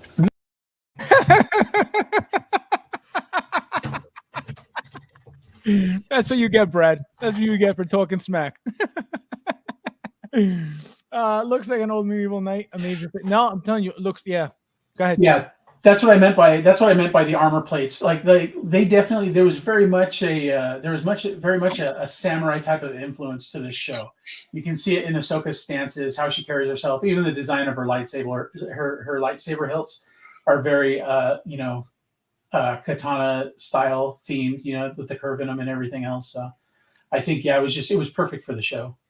Michael, Definitely welcome. What up? What's up, buddy? Me, Brandon. Say hello to Brandon. Hi, Brandon. Let's see. Hey, MODOK. Okay, I kind of call him MODOK. We'll call him MODOK for short. No, that doesn't work. I guess we'll call him Mike for short. We got. Let's see. That works. Very tempting. 9.8. His nostril hairs are rough. This guy, unbelievable. We got Luch in the super chat. Thank you, my friend. He says, shout out to Brandon and Mr. Gote for selling me amazing figures, accessories, but at very respectable prices. This guy, unbelievable. Welcome, my friend. Thank you for being here. And you get also. Thank you. No, thank you. No, thank you, bro. No, you. No, thank you, bro. Thank you. No, thank you, bro. No, seriously, you. No, seriously, thank you, bro. No, for real, you. No, thank you. Thank you, my friend. So, Michael, I don't know. Obviously, you saw these. I don't know how you feel about this. Are you getting these? Remember, I don't know if you remember when the show was out, we spoke on if they were coming out or not. Now they're here. How do you feel about him first? We're going to get into Shin in a little bit, but how do you feel about him? How do you think his likeness is? How do you think his outfit is? Do you think they could have done better? Do you think it's okay? It's not good? What do you think?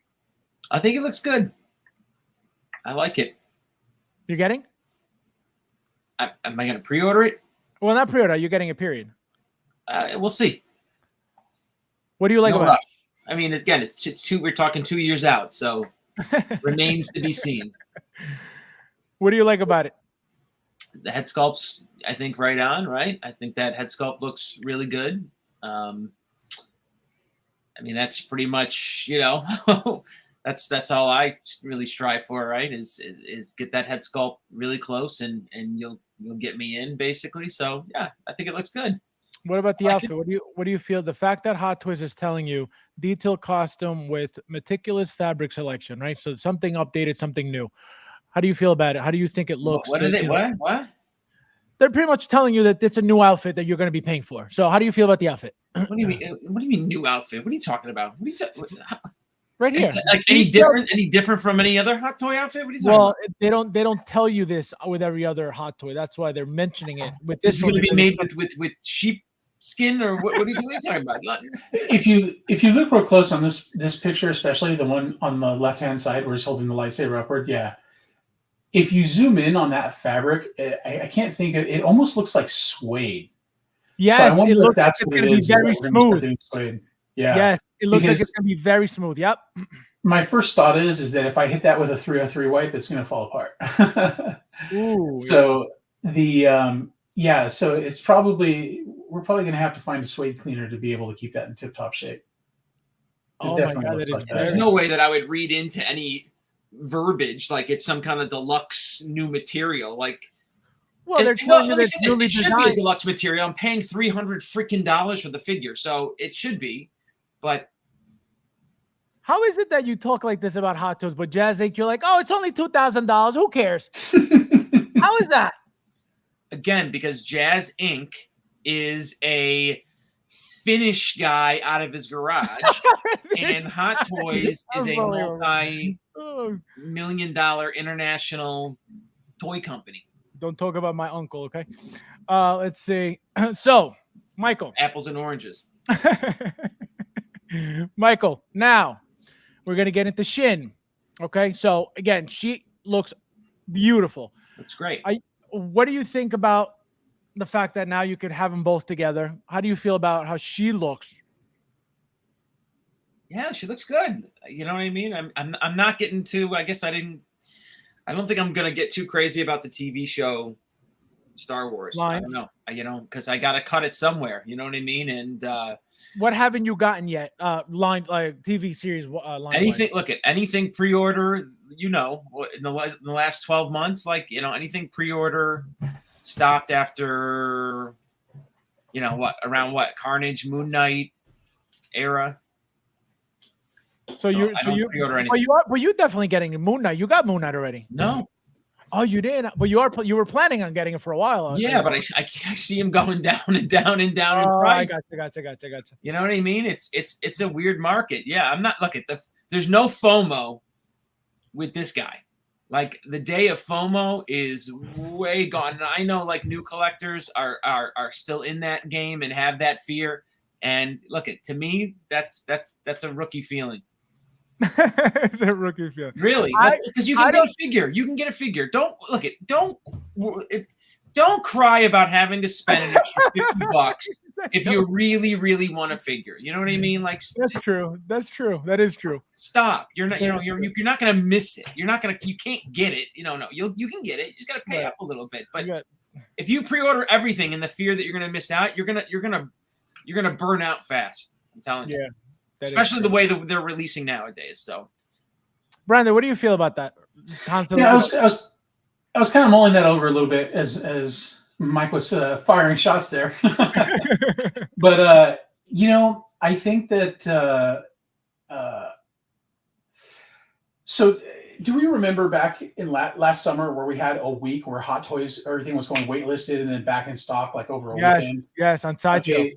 So, let's say I have reason to suspect that there were a lot of stock that was being canceled during that period.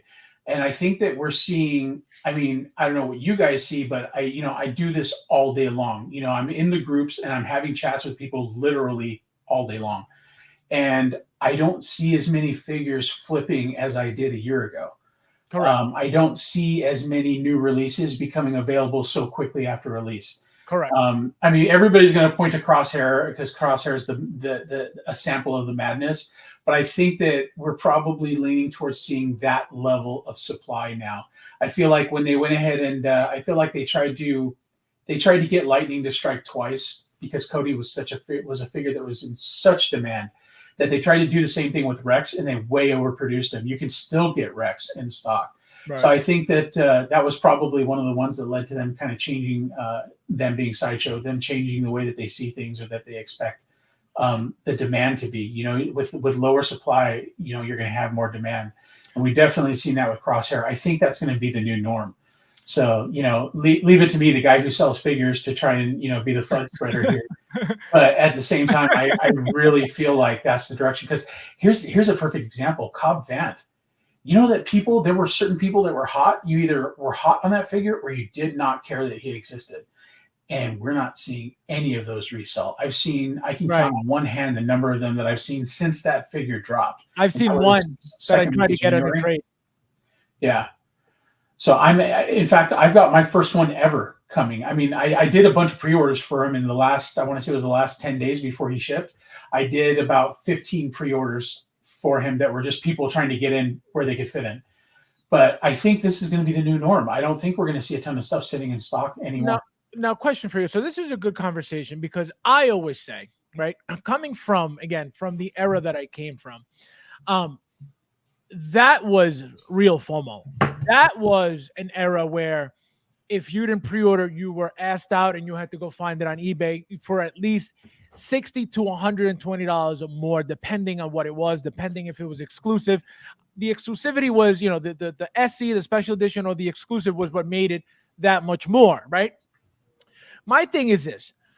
If from that time, again, 2008, 2009, 2010, those were the numbers, right? They were very, very low numbers. Again, once it was sold out, it was sold out. That was it. Everything you had to do. I mean, the only way you were getting this figure was going on eBay.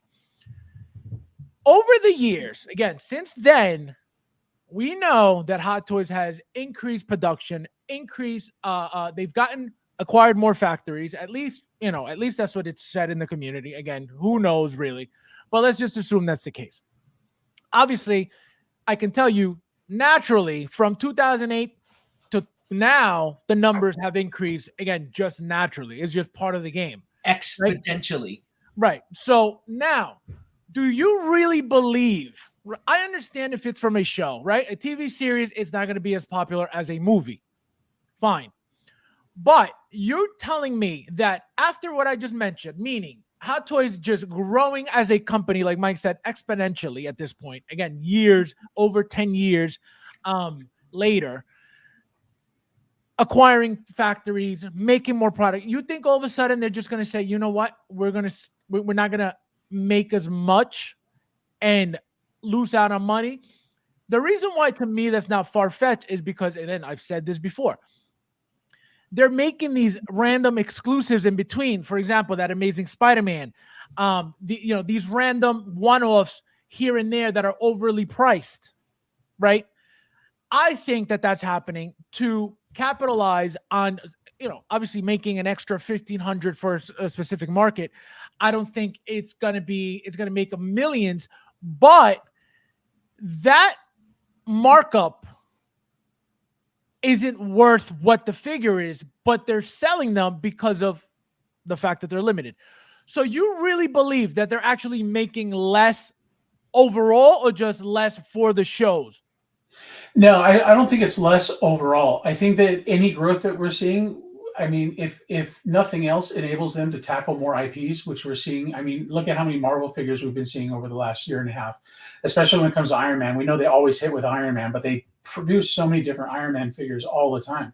So I don't think it's that as much as, I don't think that's the bottleneck. I don't think that Hot Toys is actually making fewer figures. I think that we're seeing an adjustment phase where Sideshow is going to be bringing less figures into the United States. Okay. Because you got to keep in mind that they're the only authorized distributor for this product in this country. Correct. So I think that, I mean, I'm in a few. I'm not in as many international groups as I am, domestic groups. Right. But I am in a few Hot Toys groups overseas, and I see figures that we don't see very often. I see them being traded and exchanged. I see them being sold between countries and things like that in those groups.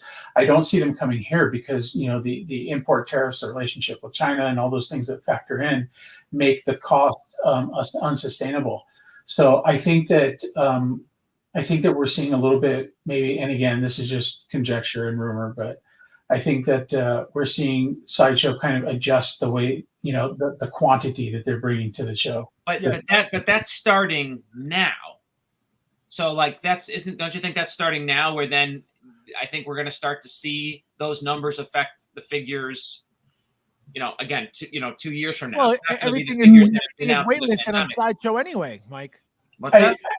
Everything's waitlisted on Sideshow immediately after. Look, stop. If you think Sideshow is using their waitlist to sell figures, don't tell me that Sideshow is using their waitlist to tell you their inventory. That's a joke.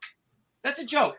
I mean, you're not wrong. I don't know. I just get a different vibe from it. I mean, you're definitely not wrong. I've seen it firsthand, and that is They're one of the playing on tactics. that FOMO. gets They used, know but- FOMO's. Look at come on, Fabs. I mean, look at you're still FOMO. I broke free. No, you know what it is. You know what it is. It's not like I'm gonna miss out. No, I don't feel like overpaying for something that's gonna lose value. That's my fear, and that's why I'm even holding off to get it as cheap as possible. Well, exactly. You're buying $400 figure when it's $200. And again, you're not. I don't look at. I hate saying that because I'm not buying these toys for investment. I'm not. That's what my question was. I want to be smart with my money. I don't want to buy something that the bottom falls out on it. I don't know. I'm a collector. Very true. It's not for investment. I get it. I get the whole investment conversation. And, when I was younger, I used to think, oh yeah, I would buy all these things and then I would hold on to them and sell them when they were, worth more. I don't think, there is such a thing as being fiscally responsible. I don't think anybody who is a collector is that. But, at the end of the day, man, I'm a firm believer that a thing is worth whatever somebody is willing to pay for it. When I first got into this game and started, flipping figures and selling parts, I got called a scalper quite a bit. And we got to get into that. Oh yeah, it's a great topic. It's a great conversation. But so there was this really kind of negative view on it from the beginning. But I just feel like, I don't know. I don't get that impression. Like I just don't get that vibe from it. Yes, that's a valid tactic to go ahead and to drive up numbers and stuff. But what we're not seeing those super hot figures like Cobb Vanth. Well, maybe he's a bad example, but like Crosshair. We're not seeing those figures come back in stock. So I think there would, I would buy into that mentality and that belief if we were seeing occasionally Sideshow going, guys, we got 200 more that just showed up from overseas. Get in on the wait list. Which happened last year. It happened last year. With which figure? Weren't they coming back in stock? I forget. It wasn't one. It was multiples. Remember, everybody was like, "Oh, waitlist," and all of a sudden, they're back in stock. And I know it happened a few times. I don't remember which figures, but it happened. What I remember is it started, I want to say the first one was in April, and then it happened again in like right between June and July, where over a weekend, people were seeing all these figures go waitlist and then come back in stock and just flip-flop over a couple of days. Yes. So I feel like that's probably, I feel like if you had a company like Sideshow who had 10,000 of a certain figure on order, they realized they only pre-sold 1,000 of them, they've got to cut their inventory by half. That's what I think that looks like. Because again, we had no announcements of, guys, these 3 figures are going in hot, get in while you can. We didn't see anything to go ahead and to give us any idea that there was an issue with stock. I mean, some of the rumors that I heard came from me picking up the phone and calling Sideshow and going, hey guys, like, what's going on? You know what I mean? And of course, they're not going to tell you anything. Correct. I was going to say, I know they didn't tell you anything because they were sell figures. Yeah, Sideshow's not collecting figures. Sideshow is selling figures. So I mean, oh man. Let me say hello to 03 Mills. How are you, my friend? Thank you for being here. Welcome. Thank you. We have Jerry Callahan. How are you, my friend? Thank you for being here tonight.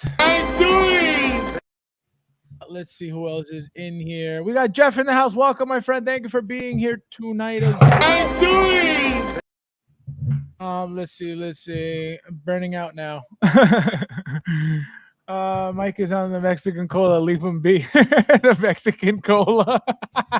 This guy, unbelievable. They're in my basement fridge. So when I'm down here doing this, you know what? I grab one. Guys, hit that like button, please. If you don't mind, I appreciate it. We got Punisher in the house. How are you, my friend? Thank you for being here. We have, let's see. I'm done with FOMO. Yeah, I just, like I said, I don't want to overpay for something. I just rather, you know what, if it's affordable, why not get it early on? If it's something crazy expensive, I'm hoping to get it a little bit cheaper, but it is what it is. I think most of us did, not wanting to face the eBay market. Yeah, exactly. That's the thing. That's my fear, having to overpay on eBay. And not only that, overpay plus tax and shipping. If that doesn't Yes. hurt you, if The that doesn't worst. hurt you, I don't know what will. And that's my fear. You know, that's what hurts. Having to add the tax on top of that. But I mean, Man, when's the last time that's happened to you? When's the last time that's it happened hasn't to you? happened because I'm trying to avoid it happening, or else it would be happening all the time. Oh, not really, but just happened with Satchel, Hot and Carbonite. Mike gets Jomo. Joy had a missing. You know what? I like that. I'm gonna get. That's the T-shirt I want. Jomo. Oh my god, Jomo. I'm okay with Jomo.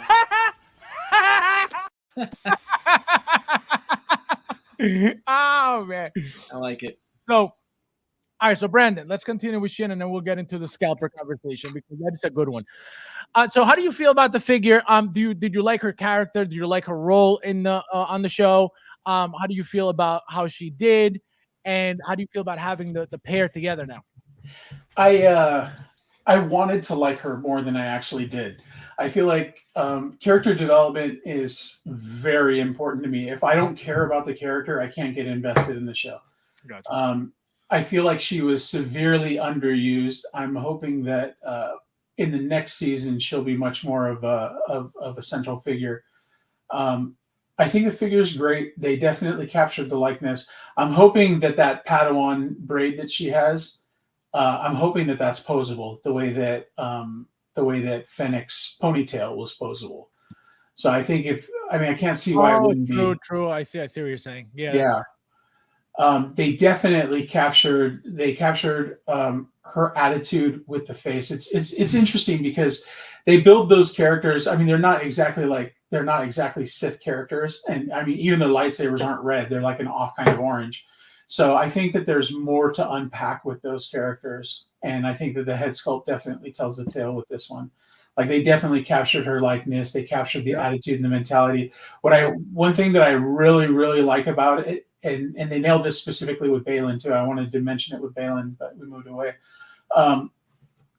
Posing the eyes gives the entire head sculpt a new look. Like if you want to go back a couple of slides to the one that shows like all of her accessories, right? So when you look, I mean, it almost looks like two completely different head sculpts, and all that she's doing is looking one direction or the other. Yep. You know, so I think if the Padawan braid is posable, the eyes, we definitely know. The complexion even looks good. Like she almost has that borderline sallow look to the color of her skin. Now you keep saying posable. Where would you want it? Where would you want to put it? I don't know. So far as pointing her eyes, I don't know how I would do it. No, I mean the braid. The braid. The braid. Yeah, I think what I would want to do with it is put her in a more dynamic pose where she's moving, like maybe she's trailing the lightsaber behind her as she's moving forward in another direction. And I would want to be able to pose that braid so it looked like it was blowing in the wind or moving. You know what I mean? Like I think that's the difference between, a 9 head sculpt and a 9.8 head sculpt, is being able to make it look natural while it's in motion. Do you know how ridiculous this would look rooted? If they do, you know what I mean? I hope they root good. this so that we can just prove how ridiculous rooting is. Somebody will. You know, somebody will. Oh my god, it's gonna look like a shaggy dog. Okay. So because Mike went there, like, does everybody want to see like what a terrible rooting job looks like on a good figure? Yes. Well, hold on, Will, get out that Chewbacca. Hey! Hey, don't bust Will too badly. He's one of the bigger flippers in the 1/6 group. We had a good laugh last week, guys. Have you not seen it yet? Seen what? You're talking about my dirt baka? Dirt baka. Yeah, you got to show it. It's legendary. He said dirt Guys, baka. guys, get ready with your screenshots, okay? No, don't screenshot this one. I don't know if I'm going to be able to get we're going to make everybody motion sick here for a second. Okay, but this is what Darth Vader would look like if he beat Obi-Wan. Oh my God, look at that long hair. Right? That's crazy. So this is an Anakin head sculpt with just long hair. Is he It's like- the chosen one. cave? It's the chosen one head sculpt. It's the Alpha Toys head. Yeah, the Alpha Toys one. Wow. Oh wait, came stock. You just what? You Straightened it apparently. I spent like an hour combing it, bro. Like, you have like, a 1/6 scale I was hair gonna say, straightener. You it looks like you took it to the salon. bro, I used the hair straightener that I use on my beard. It's so crazy. Like, it's funny because everybody's laughing. My wife is like shaking her head. I know it because I actually do have a straightener for my beard. So That's insane. Oh my god, that's so funny. Let's see, but William. yeah, I love this figure. Like I catch a lot of hate because the head sculpt is so goofy, but I Hold really on, do hold love on. it. Let's put up that Dirt Baka. Yeah, let's see Dirt Baka. That's not horrible. I can Oh, tell you come that. on. I can tell you that. It looks like a Rottweiler, but it's nice. Hey, for this being made out of like a 2014 Voices of the Force Chewbacca or something. That's so funny. That Chewbacca has rabies. Well, it's no longer Chewbacca. Rabies. Said rabies. That's rabies. Oh my god. Once the 3D printed armor and straps come, then it'll distract You your need a eyes. shot after handling that Chewbacca. Wow. Oh my god. All right, guys. So we are gonna get into this guy. So as you can see, guys, Sideshow decided to make, and we've spoken on this already, decided to make Pennywise from the first It movie / TV series / show. What? The carpet and the keychain. Where's all my horror fans at? Yeah, so they're hinting at what you said? It's The Shining. The Shining. So they're doing the Jack Nicholson character, probably. Well, possibly, or they're just, Well, they've done him before, so just probably. fun with it. But it's just. So let's go with Mike. Mike, how do you feel about something like this? Did you get the Hot Toys? Who cares? You know what's funny? I actually took a pre-order on this one today Did from you? somebody who's he went ahead and we touched base over the weekend, new client, and he was, I don't touch horror toys, man. I kind of got a thing.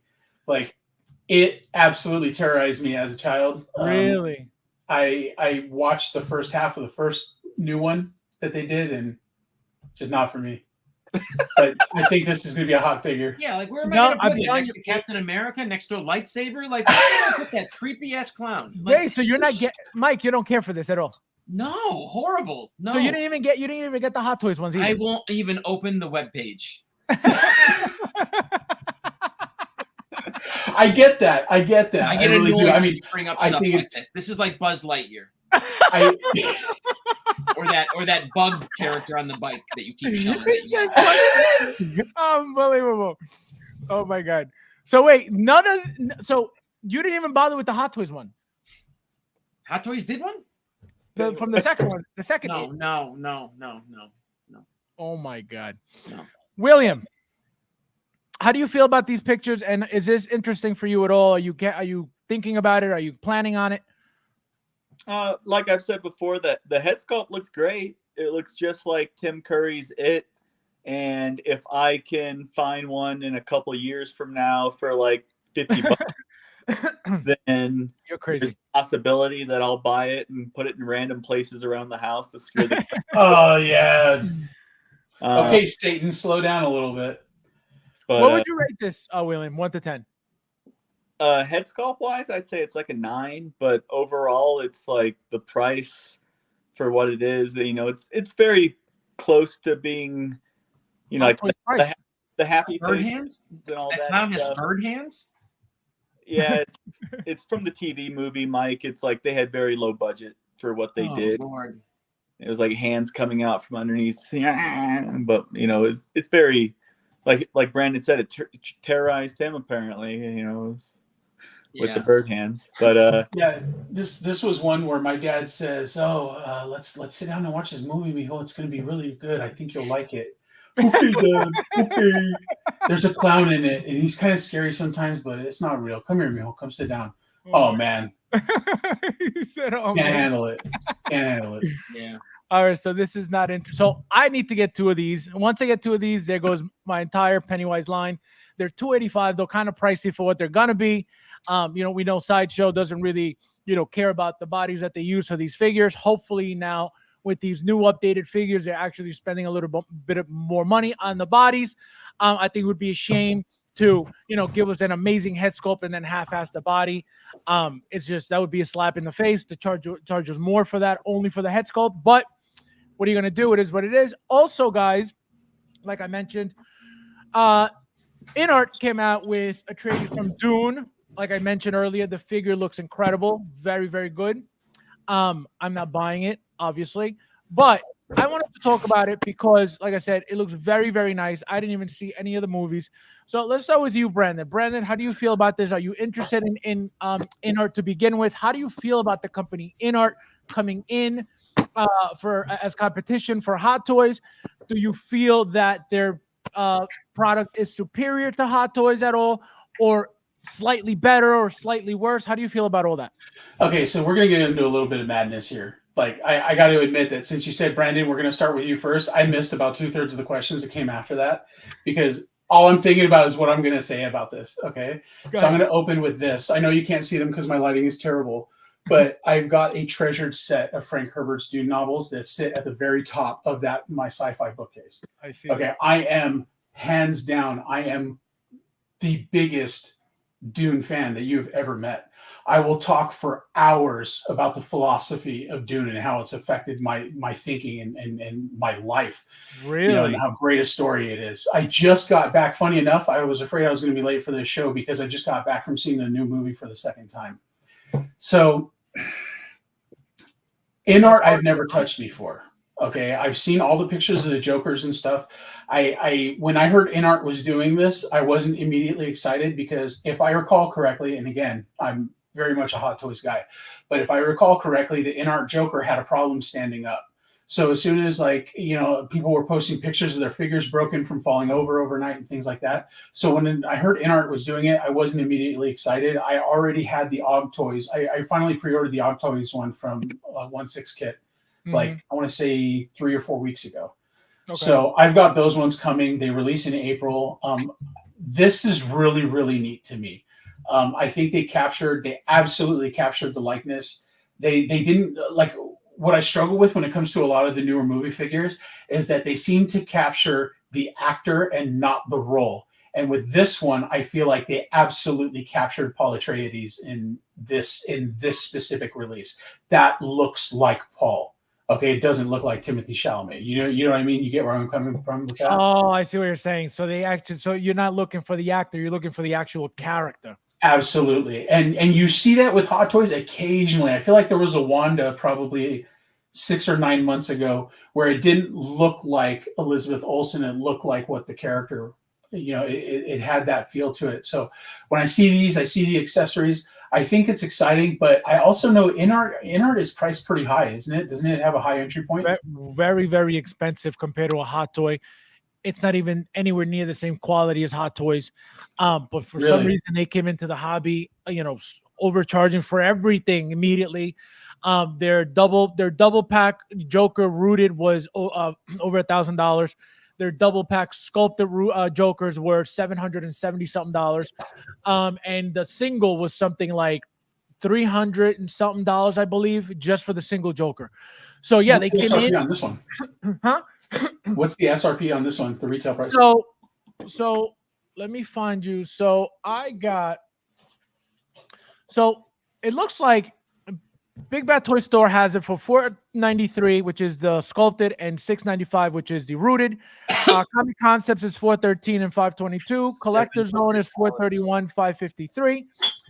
Collector Zone with code is $366 and $470, which looks like it's the best deal. At least for the sculpted. Then you got 1/6 kit with code $411 and $521, and then InArt. So directly, you can also apparently now you could order directly from InArt. So it looks like the sculpted from them is $360. The rooted is $475. So it looks like Collector Zone with code, the rooted is cheaper at $470, and InArt directly at $360 for the sculpted. And InArt Direct is the only way to get your little mouse. Right. So if you have to order directly from InArt to get the mouse right here. Oh, I see. But Yeah. apparently what InArt's doing for this is they're doing the boat over like Sideshow does, and then they have a U.S. distributor now. And they said that it'll be shipping is $10 or $20 flat rate once the product's in the U.S. to go out to all the U.S. customers. So it's not InArt mailing directly from Hong Kong. It's Okay. them shipping them all over to their new distro partner or whatever, and then all the mice will be delivered. Do they sell off of, is this Queen Studios Collectibles, or is that? Yes. Yeah. Okay. InArt's part of them, yes. Okay, got it. So then buying direct from them is buying it from Queen Studios. Right. Yeah. Okay. You know what? I'll just put OSK. Michael, what do you feel? Obviously, you're not going to buy InArt, but how do you feel about the figure? Obviously, I'm going to assume that you've seen the commercials at least of the movie if you haven't seen the movie yet. Like I said, I think this thing looks incredible. It looks very, very good. Again, I've seen the commercials. I haven't seen the movies. And I love the outfit. I love the fact that the outfit, like right here, he reminds me of Snake Eyes a little bit for some reason, right? Just that ninja-esque look. So how do you feel about this? Yeah, I don't have that attachment to Dune. Cool movie. I enjoyed it. Oh, you've seen the movie? You've seen the movie? Yeah, I've seen the 80s one. I saw the recent one. I liked it. I liked both movies, fantasy sci-fi, but not something where I'm like infatuated that much where I would get a figure from it. William. Yes. I just like the figure. I just want the mouth. Why? Is it that big of a deal in the movie? I have no idea. The mouse is pretty important. It's the mouse is Muad'Dib. That's where his name comes from, his warrior name. Oh, I have no idea. Yeah, so the mouse is kind of, it's the inspiration from that. It's the new churro, Fabs. I know. I'm still looking for that churro. I hate you. You never. Didn't you have a couple of those? No. I only have mine.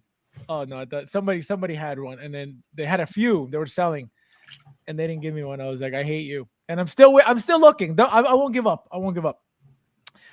Town says this figure is just wicked good. Pre-ordered deluxe yesterday. Yeah, no, it looks very good, guys. And you know how I feel about InArt. They're way overpriced for what they make, but and getting the Pennywise, the B version, out of scale, very disappointing. Not worth that price. The head sculpt is amazing. Not worth that price. So, Brandon, how do you feel about the accessories for something like this? Being a fan of the movie, I think the accessories are pretty on point. I like what they did with the thumpers in the new movie. I don't see anything that really pops out other than the second head sculpt. The second head sculpt is great. They definitely what is that difference as you're flipping between the two of them? I'm wondering what's different with the head sculpt. The hair, because is it rooted versus sculpted? Correct. And I was going to add, that was my next question for you. How do you feel about now Hot Toys getting into the artisan line and seeing, obviously, because of InArt, all of a sudden they decided to do artisan. How do you feel about that as a Hot Toys fan? I like it. Okay. I would happily pay more for it. Okay. I'm absolutely pissed about how that whole situation shook out with Anakin, because not that, I need another Anakin, but like, who didn't want that AE Anakin? If you're a Star Wars fan, the AE Anakin was great. What I really didn't like was how I was there an hour early for the sale. Okay. I had a low number and then they spun the lottery, which was great. Okay. And then I think I was 1,000 in the first lottery after waiting for an hour. What I didn't like is they did a second lottery right before they went on sale, and they mixed the whole group up. They mixed up the whole line. They lied to everybody. They lied to everybody. I was trying to not say that. But you're exactly right. And that's how it felt. And I tell you, I've probably spent in the realm of, in the last 2 years, probably close to $20,000 or $25,000 with Sideshow. And to get treated like that absolutely made me feel like there you go. There's the truth now. That's exactly it. They're scumbags for what they did. if they come back and they say, okay, the 1400 was a test run. Okay, we saw immense popularity, so the 1400 are going to stay numbered. Okay, but for the same price here, we're going to open it up to everybody else. I would be the first in line. You know, maybe I like getting beat up a little bit. Remember, that's coming from the company that said this is a brand new, all improved, new joint. What was the figure? What was the robot? Grievous. They came out with all those advertisements, new and approved, and they released the same thing, figure. The same one. Was it the same? I get people who ask me because I deal in those from time to time, not very often, but I'll get asked, and it's like, the only reason I know that it's 2.0 is because it has the little card and the replacement joints on the inside. I think they obviously they painted the new batch probably a little differently than the first batch, but it was the same mold, same junky joints. You know what I mean? Like, Sideshow's a scummy company. They are. They've shown who they are. So they are not out for the collector. And look, they might have wonderful customer service. They do. There's no but then that's apples and oranges. You know what I mean? They're a scummy company. They're out to sell figures. They use their wait list to trick you to buy figures. And that whole release thing, again, it's all part of the FOMO sales pitch, right? Limited figure here. Come on, you guys, you come and get it. And they didn't announce what the true batch was, right? We found out after the fact there was only what was it, 1,000 or 2,000? When we were led to believe it was 3,000 or 4,000 or something. Which one? Which figure specifically? Anakin. No, AE, when that one dropped, they said there would be 1,200 of them, and then when it actually went on sale, they had 14. I believe is what happened. I could be off about that, but I thought they had less. You're saying they had more than what they announced? Yeah. Oh, I thought they had less. They bumped the number up a little bit. Wasn't it like worldwide? No, I remember. I remember something divided up. I remember something happened where they said it was going to be a certain amount of number, and then the pre-order came out, and it was cut off very quickly, and then it turned out they had a lot less. I don't remember which figure. Yeah, it changed. But I don't know if it was Anakin. I don't know if it was Anakin, but I know that happened with a specific figure. I remember that, Mike. They're scumbags. So, and just to put a bottle cap on that conversation about the AE Anakin, so I didn't have that style of Anakin in my collection. You know, I can't shell out, or I can't justify shelling out $600-700 for Dark Side Anakin, you know? So I was so psyched up about getting that one. And then I had a client who said, hey, I'm going to be at work. Can you log in my Sideshow account in another browser and get the order in for me? And I said, yeah, no problem. You're my buddy. We'll do that for you. No problem. So on his account, he got me his info late. So I had already been waiting in line on my account for an hour. By the time I got his info, I logged him in, and he was like number 4,000 in line. And I told him, I go, hey, bro, just a heads up. This might not work out because you're number 4,000 in line on my browser. After that second lottery hit, I was able to buy one on his account, and my account, no love. So the client got his. I missed out. Can you imagine? That's horrible. I was at the 500 when it started drop. Yeah, I hated that stuff. Waiting online. You know, I didn't get a single one out of those raffles. Not a single one. If it wasn't for William, I would be missed out on everything. Wonder Woman, Joker. What was it? What was the other one you got me? Spider-Man. Because of him. If it wasn't him, I would be asked out of every single one.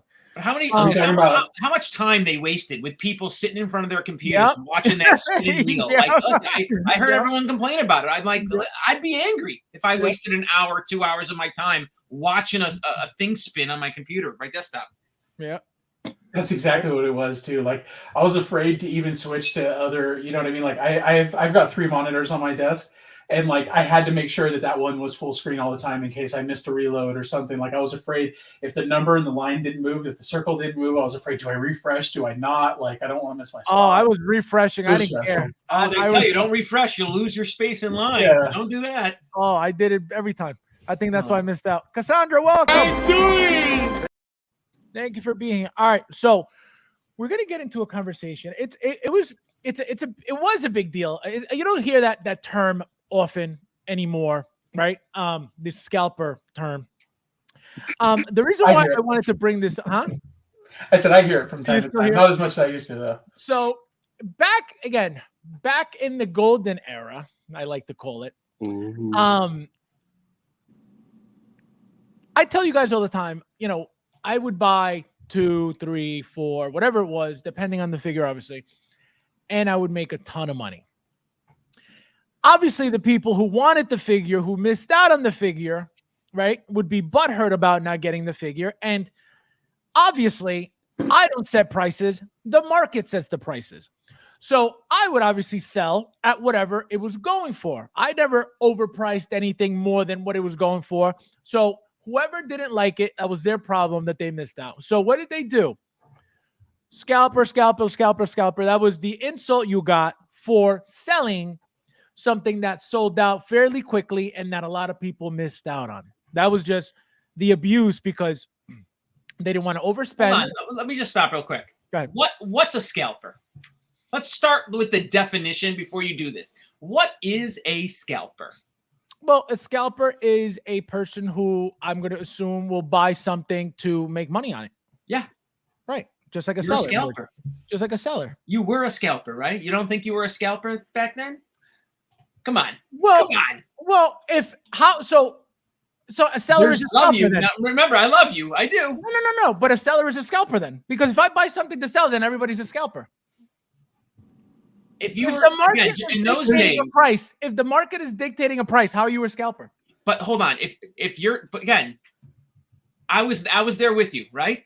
Right. I could have sold my stuff, Right. but I was in my lunatic collection mode, and I'm like, well, I'm a collector. I'll never get that again. I like having something of value, so the money didn't matter to me. I liked that something was appreciating that significantly. Correct. That was more attractive than to. Absolutely. That's why I was buying doubles and triples and quadruples, so I never sold my personal stock. Correct. I never sold anything personal. Well, I Not a didn't single sell thing. my extra stock. Huh? But I'm saying I didn't sell my extra stock. Oh, Stock. no, I had multiple fine. too. No, correct, fine. But I never sold my personal stuff. I never said, you know what, the money is more worth it than my collection. Never. That's why I have. I just don't think it's a bad term, right? Look, if you No.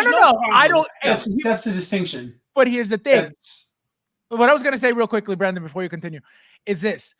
I never took it personally because I never did anything that was out of the ordinary. Meaning, if whatever figure was out for whatever price, it was priced at that point because what did you do? You would go on eBay and see what they were going for, and that's where you got your prices from.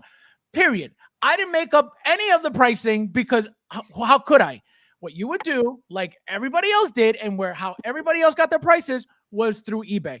I never took it personally because I never set a price to rip anybody off. That's why I did it for as long as I did it, because there was money to be made.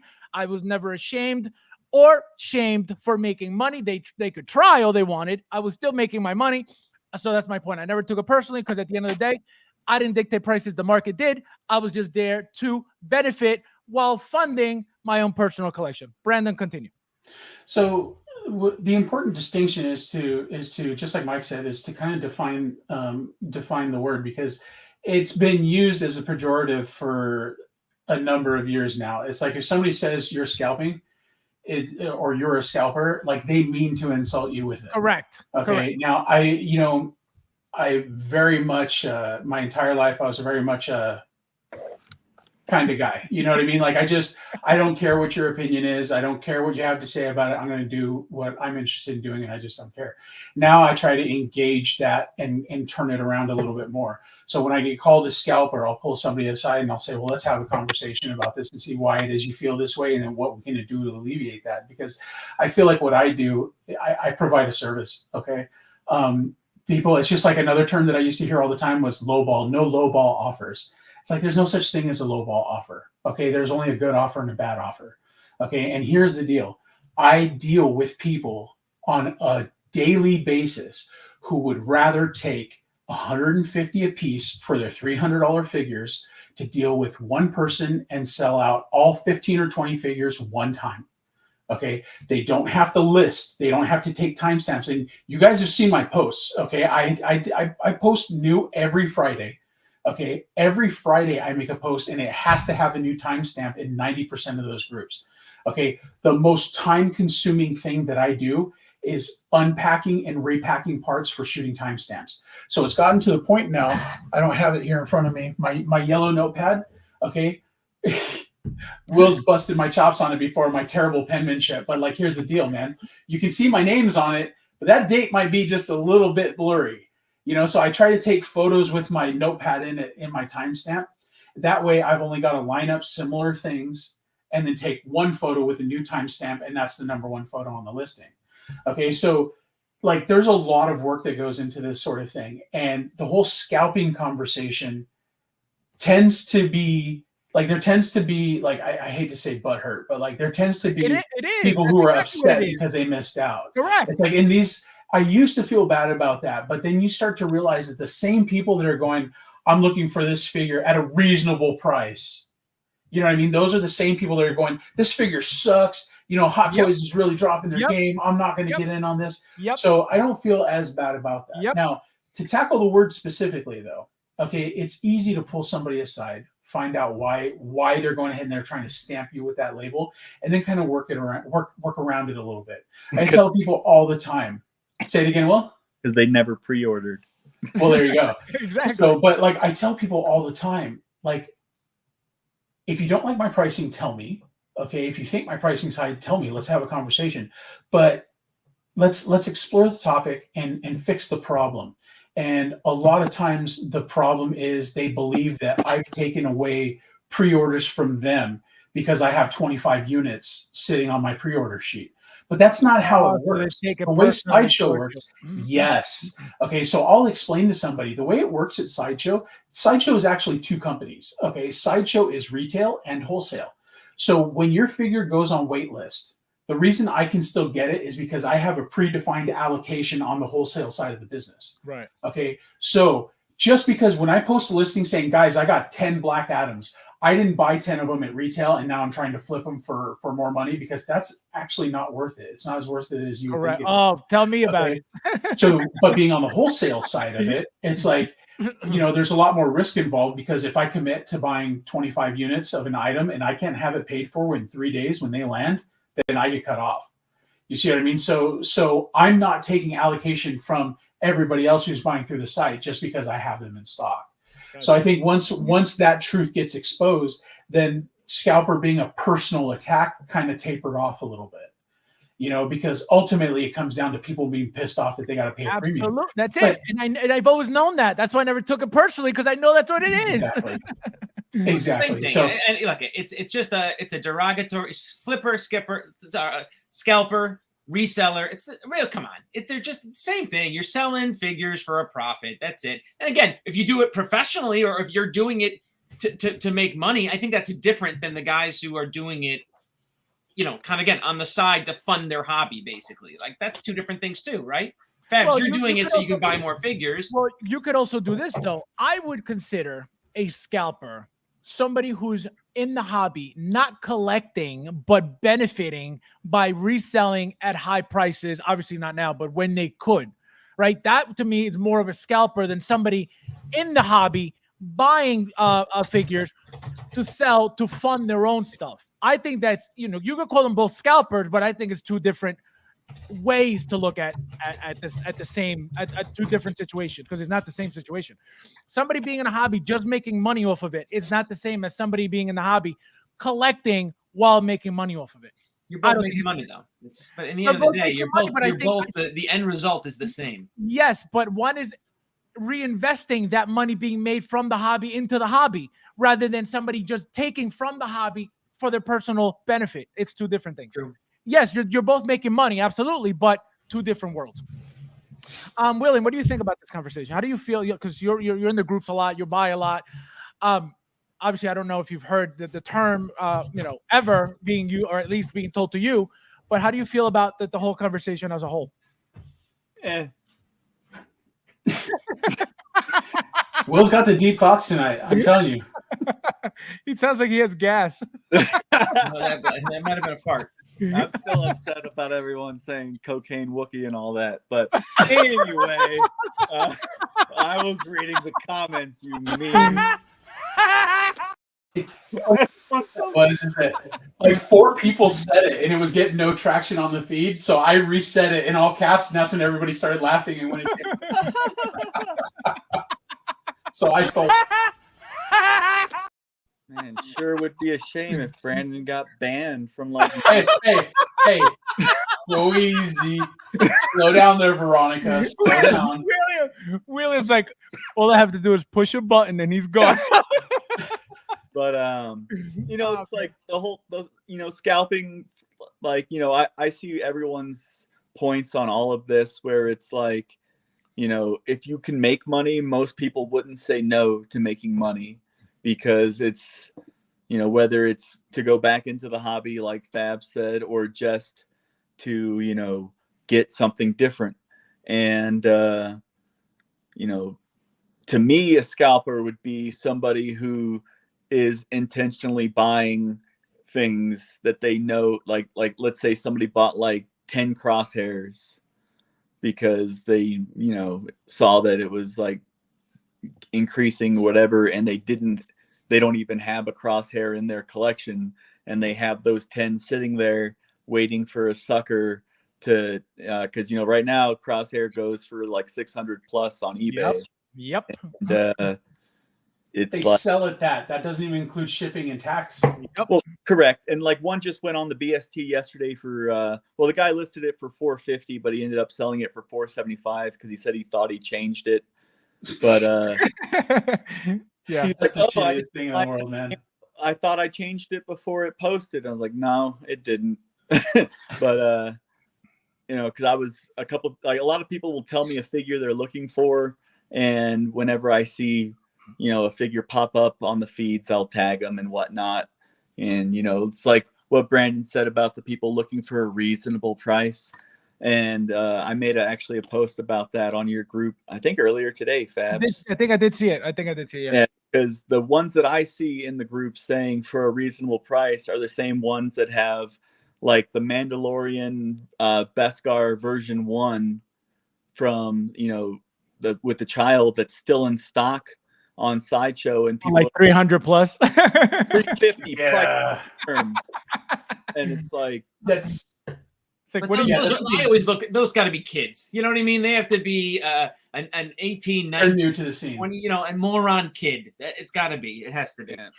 Yeah, it's gotten to the point to where like I used to jump on every listing because like I'm a firm believer of a thing is worth whatever a person is willing to pay for it. Of course. Okay, so if I wanted a crosshair, so I mean I got one, but if I wanted a crosshair that badly, I wouldn't hesitate to shell out $600 for that figure. Really? Worth it. Oh yeah, no, I mean me personally.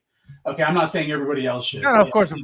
It's crazy, but like I've done similar things before. So, yep. But like I used to go after those people, just to try and like establish a relationship, because it's like, guy, I hate to break it to you, like there's no easy way to tell somebody your valuation is way off. You know what I mean? So like your price is too high. There's no polite way to say that. So like right. We used to reach out to those people and say, hey, and like try to establish a rapport, and then say, okay, what do you see these figures normally sell for? And without a doubt, every single time it's, I just joined the group last week, or, I don't know really what it's valued, or I'm just trying to get in what I put out for it.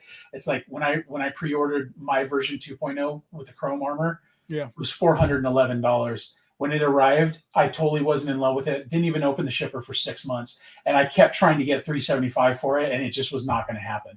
Wow. So I wound up keeping it. But it's like you get those people who price their gear like that are always brand new. They're always brand new. And, and it's just a shame because, it would be, okay, we would have a conversation and it would lead into me trying to not correct them for my benefit, but to correct them for their own benefit, just that way they can get their fig sold, and just kind of say, hey, your valuation might be a little steep on this. And still, nobody takes it the right way. Nobody takes it as a positive thing. It's always like, hey, if you're here to lowball me, it's like, bro, I'm not even interested. I know I can't talk myself into a deal based on where you priced it. Right. I'm just here trying to have a conversation. No, and it's true. It's very true. They feel like you're trying to rip them off. They feel like their stuff is worth gold, even though it's it's cheaper everywhere else.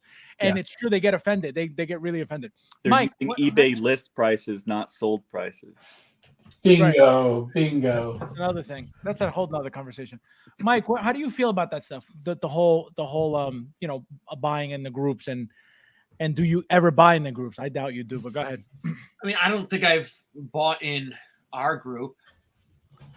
Well, no, that's not true. I think I did buy something on our group, but I get annoyed. I think the guy sent me. I hate to call him out, but this thing came in. You know what I mean? The thing was like covered in dog hair, and I'm like, really? Wait, I didn't call him out. You know what I mean? But I'm like, I hate stuff like that. Like if your figures are it has hair all over it, like just throw it away. Throw it away. He said throw it away. Oh man. Yeah. When I see like in the groups, right? If I see somebody asking an extraordinary price for a figure, like I get mad at the guys who actively like call the guy out, calling him insane or calling him nuts. Yeah, don't do none that. of your business. That's like the guy can sell it for whatever he wants. So I'm of the opinion of that. But I would never approach those guys. You know what I mean? If you think your figure is that much money, I'm gonna waste my time. I am gonna go nowhere near you with that. With that figure, I didn't buy the figure from Cote. It wasn't him. Willow, what are you doing? She's so cute. My God, look at those colors. Willow, smile. But that's the risk of buying on eBay. You know what I mean? That's not the first time I've had a dog-haired figure, or I've had the smoke figure. The figure comes in and it smells like it's from a smoker's house. Like that's horrible. I'll throw it out. I think I threw out a Hot Toy figure. A trooper. I made some strides with my business about a month and a half ago, and so I started actively seeking out collections of 10 and 15 figures a pop. And I'll tell you, like I've had some people. I'm not going to call out Cote specifically. But no, I've had some people. I'll tell you, when I get 10 or 15 figures in, and I think, okay, this is obviously a serious collector. Everything's going to be smooth, and I'll open packages, and like the art boxes are ripped to shreds.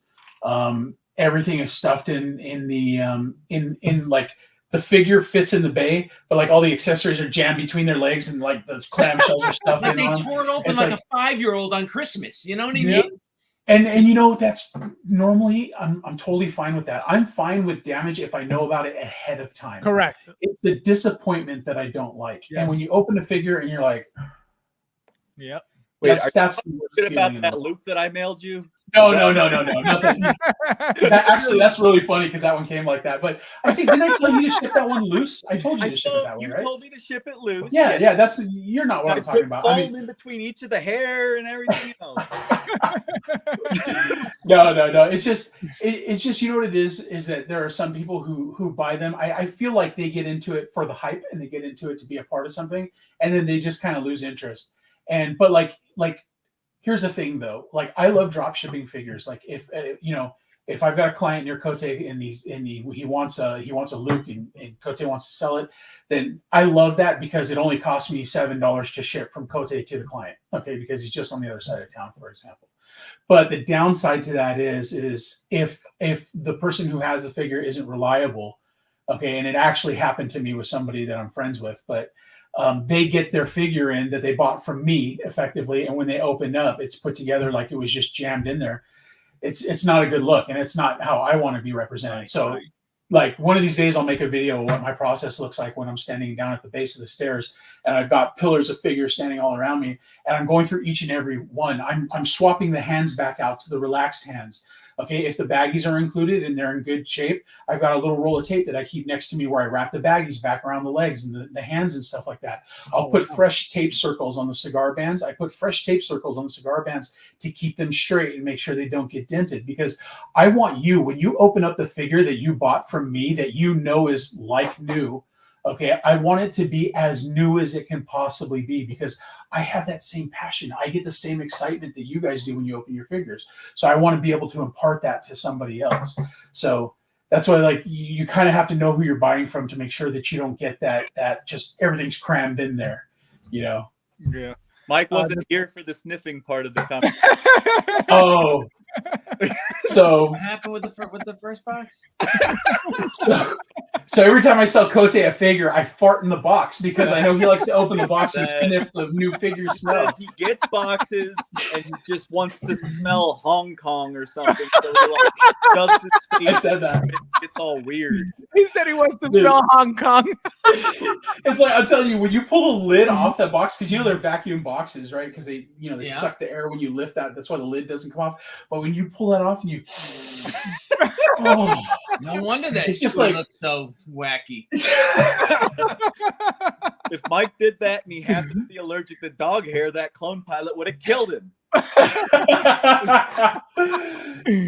Oh man. Do you guys organize your figures? Like, do you guys have an organizational system, like, or do you keep all your parts in the box? I have an organizational system. Yeah, I tried to organize the accessories because I figured when I first got into the hobby, Mike, I figured I'm gonna repose this it was ESB Boba Fett. That was my first figure that arrived. So I'm gonna repose this Boba Fett every week. Every 3 days, I'm gonna change his pose. Never. So I would take all the accessories out of the box and put them in Ziploc bags and organize them like a file folder in my drawers here, right? No, bro. No. So they sat like that for about a year. And then one by one, I started reboxing the accessories because the fact of it is you're going to set that figure up exactly the way you want it to look one time. So all the accessories stay in the boxes now. Every so often. So you keep the boxes, you have everything in storage. Me? I have everything on the shelf right behind me. But you don't pay for a storage unit or anything like that. Oh, no. Okay, so no, I have a walk-in closet in my library, okay, that is dedicated to inventory. So that's stacked with shelves. If it wasn't such a mess in there, I'd show you guys. I recently had to grow into 2 more racks that are in my bedroom, right? That my wife loves looking at every day, that are stacked to the gills with figures. I've got probably, if you count these 30 Shaq figures I bought 30 of them. I've probably got an inventory of like 75 figures. It's getting to the point to where I actually have to move it out of the house now. I'm looking for to rent a storefront where I'm actually going to set up a store. So give me a zoom. This is organization here. Yeah. Everyone has a bin. Every figure, and I have probably like 8 of these things. Yeah. How many boxes in there? How many what? Boxes, little storage units you got in there. How many of these white things? No. How many per piece? Oh God, 32 or 48 or some shit like that. Oh my God. That's 1, crazy. 2, 3, 4, 5, That's 6, 7. insane. No, there's 10. So there's 10, 20, 30, 40. There's 50 slots. Wow.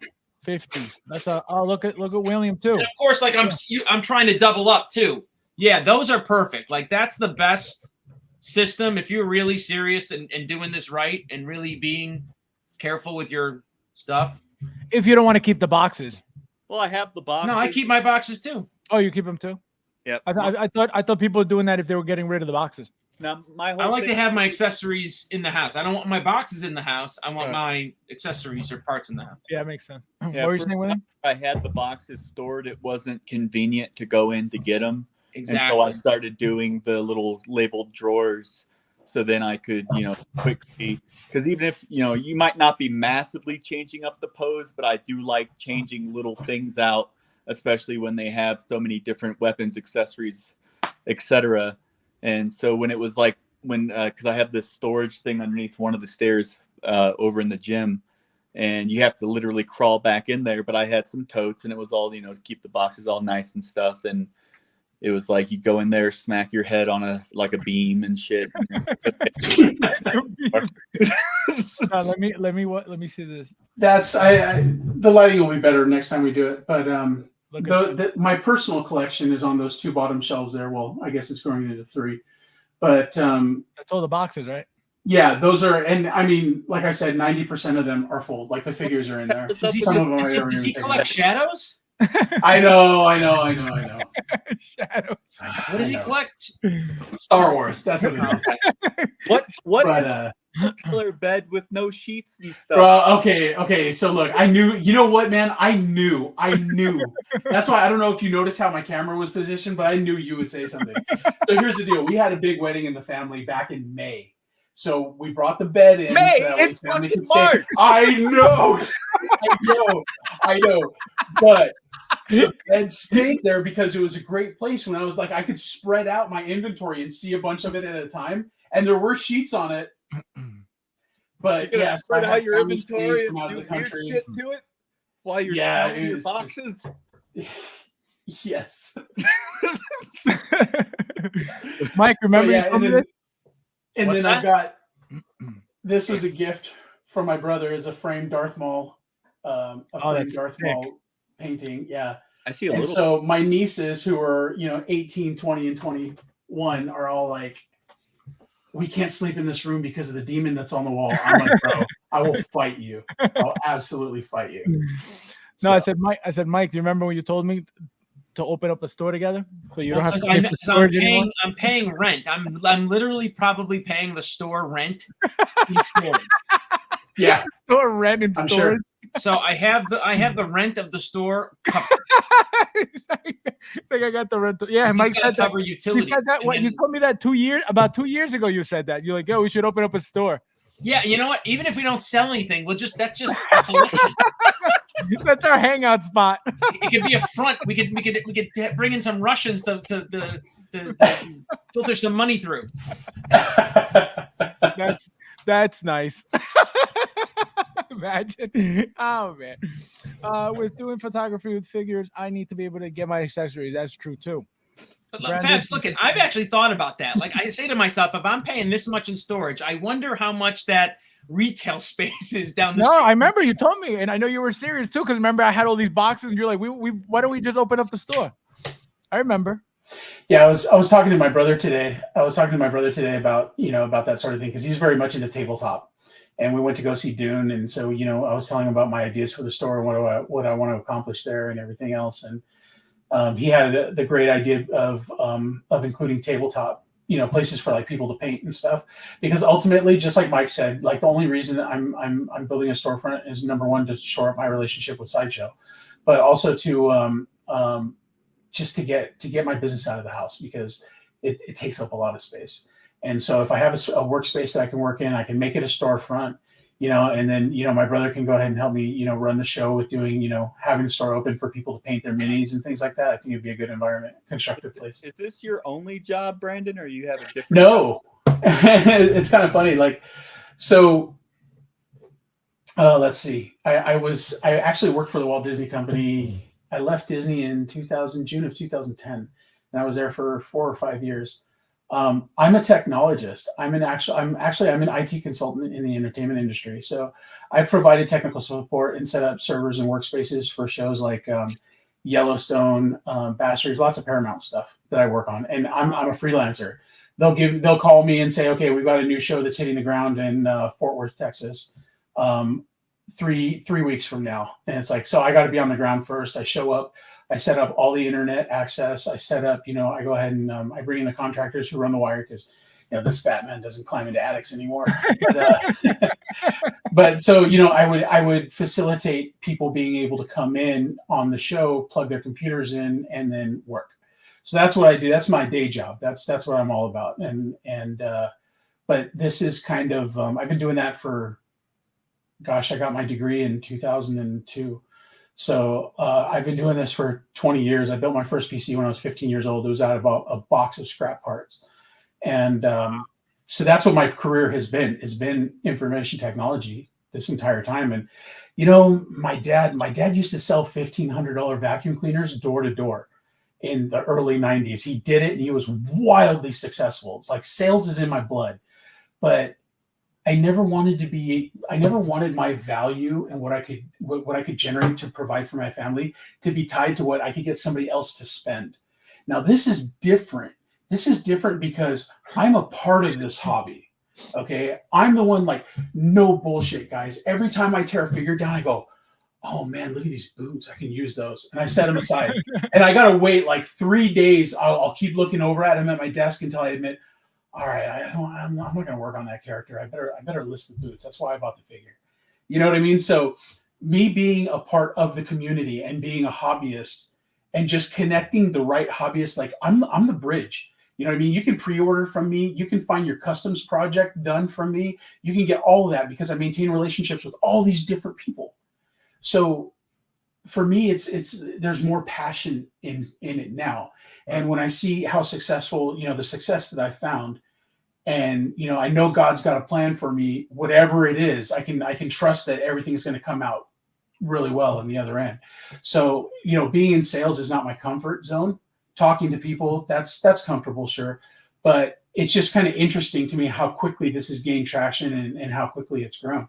And it's something that I've become absolutely passionate about. I don't worry about, my value being tied to sales anymore. No, and that's awesome because there's, at least for me, I don't see anything wrong with making money if you're in the hobby, spending money in it. You know what I mean? What is the problem? Right. What is the issue? If you're putting it back into it, why should that be a problem? The issue I have is people staying in it, just taking out of it without putting anything back and literally drying it up. Right? Sure. And I'll tell you, Fab, I don't think that's a thing anymore. I really don't, because it's different. The guys that are going ahead and getting their hustle on and taking advantage of whatever sale they can get their hands on, those guys aren't buying $400 action figures. Correct. You know what I mean? There may be a couple of them out there. There may be a few of them out there. Maybe somebody who's got some ties to China and can get some backdoor stuff. That's one thing, but that's not the rule. Anymore. Yeah, it's not so common anymore at all. White thing you're messing with there. This is a white thing. So this is one of my more preferred kit bashes. I went ahead and it's a knockoff head from. I'm actually not going to take that off, but it's a knockoff head with the ponytail from the Slave Leia. I think it's from Mr. Toys, whatever that kit was. Leia head? Yeah. So it's a Leia head. Let me see if I can get her into some light so you can kind of see a little bit there. But the whole idea was a Jedi training Leia. From the only redeeming value that Rise of Skywalker had was that scene where Luke and Leia are fighting each other. So I kind of glommed onto that. It's more kit bash than anything. It's just it's a Black Widow snowsuit body, and then just a couple of accessories from Random Figures to really bring her together. Something I want to redo though. Brandon, I sell light bulbs. Yeah, I know, right? Yeah, light bulbs. He said light bulbs. Oh, nice. All right, guys. So we did it. So William, let us know anything coming soon. Anything? Did you order anything? Are you expecting anything coming in soon? Are you excited about anything shipping? I keep just buying way too many things for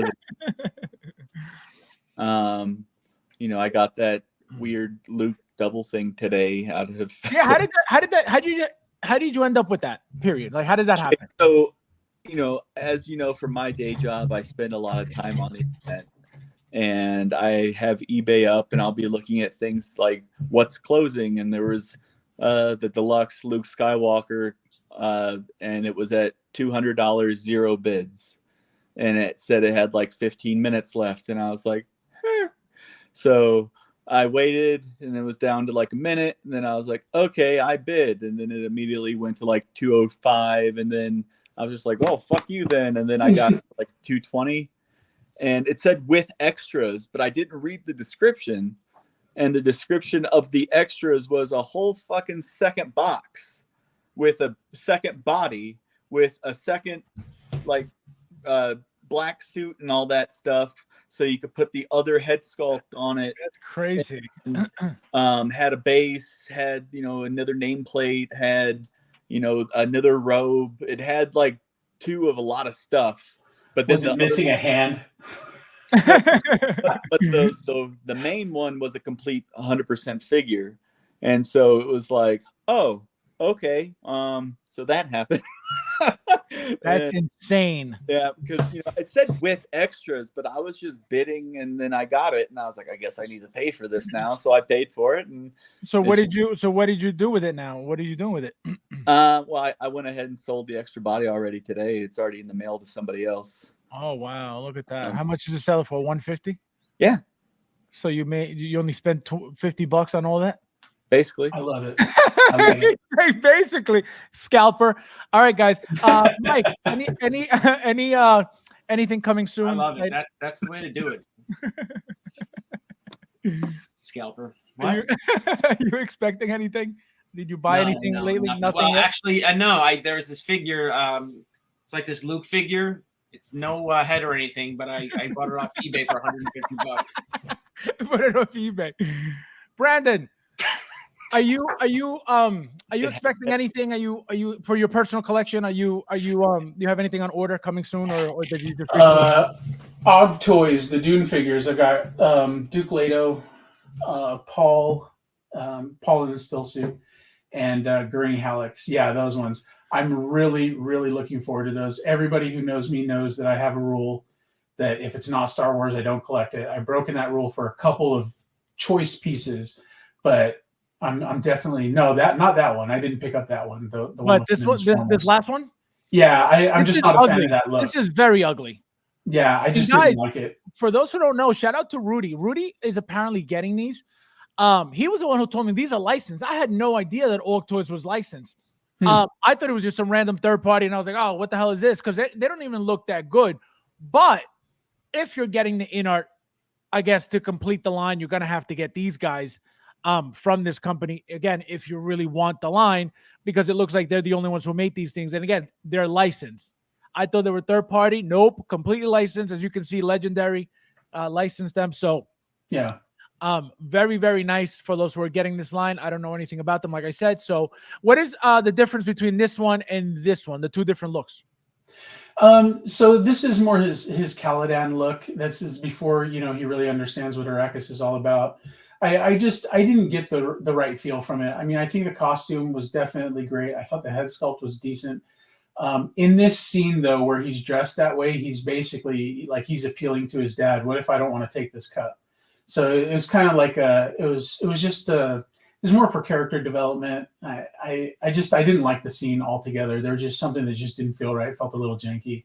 Okay. So definitely not in love with the look. I mean, the accessories I think are great. Like that film book I think was pretty neat. But yeah, this one, right? Yeah, it looks nice. So, but for me, the iconic look is going to be, the Prophet in his still suit. How do you feel about the likeness in this thing here? I really like it. I didn't hesitate. I mean, my only hesitation was, am I prepared to break my rule again? Am I prepared to break my rule? That was my only hesitation. I mean, all in all, I think it's a great figure. Well, what's your rule? The details are great. My rule is only Star Wars. If it's not Star Wars, I don't do it. I mean, for my personal collection. I've got the 6-pack of the Power Rangers because, I was a Power Rangers kid. Right. I was a first season Power Rangers kid. So which pack? The 3-0? Yeah, the 3-0. Oh, okay. Yeah. No, I got those two. I never opened them. I got even up to the Ranger Slayer, and I never even opened any of them. Yeah, I've got a Ranger Slayer that I don't even know who Ranger Slayer was because after the first season of Power Rangers, I was. Well, no, it was supposed to be some like random. It wasn't even a real thing. It's supposed to be. I don't know if it was like a comic or something. It wasn't. It was never on the show. But I got it because she looks badass. So I was like, oh, I need to get this figure. Yeah. And then I've got the White Ranger too. I've got him listed for sale. I've got him listed at top dollar because I'm not anxious to let him go. But if somebody offers me top dollar, I'll take it. So the White Ranger.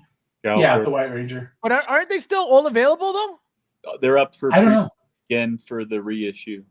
Oh, that's what okay. Yeah, that's what I thought because I'm older than you guys. You know what I mean? Like I Power Rangers are like to me little kid. Ugh. I hate that. Oh, yeah. No, they are to me too. But I mean, when Power Rangers first came on the scene, I was a kid who missed Voltron. So, like, I was a very big fan of Voltron. They're a corny ripoff of Voltron, exactly. Right. And but like it was right around the time, it was before I had to grow up, so I was able, I had viewing parties with my friends and things like that, and it was neat.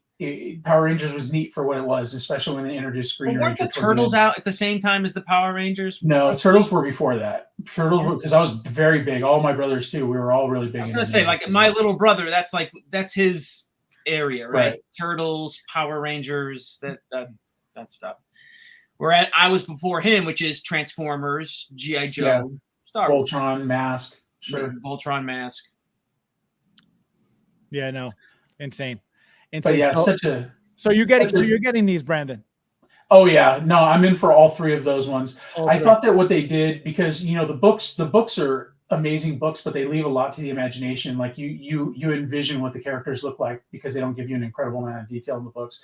This I thought was a brilliant take on the type of armor that the Atreides would wear. It was everything just screamed exactly right. As soon as I saw, the clips in the trailers and saw what their outfits looked like this is what a feudal system 25,000 years in the future, like that's what it would look like. If they fought hand to hand with blades, that's exactly what they would look like. So I was 100%. You like the design, how they look. Oh yeah, yeah, all of it. No, they're sexy figures. They're sexy figures, especially the pole. Right. There's something very sexy about it. That's why the in art is very appealing. I would never get it just because it's in art, but I can't take away from how good it looks.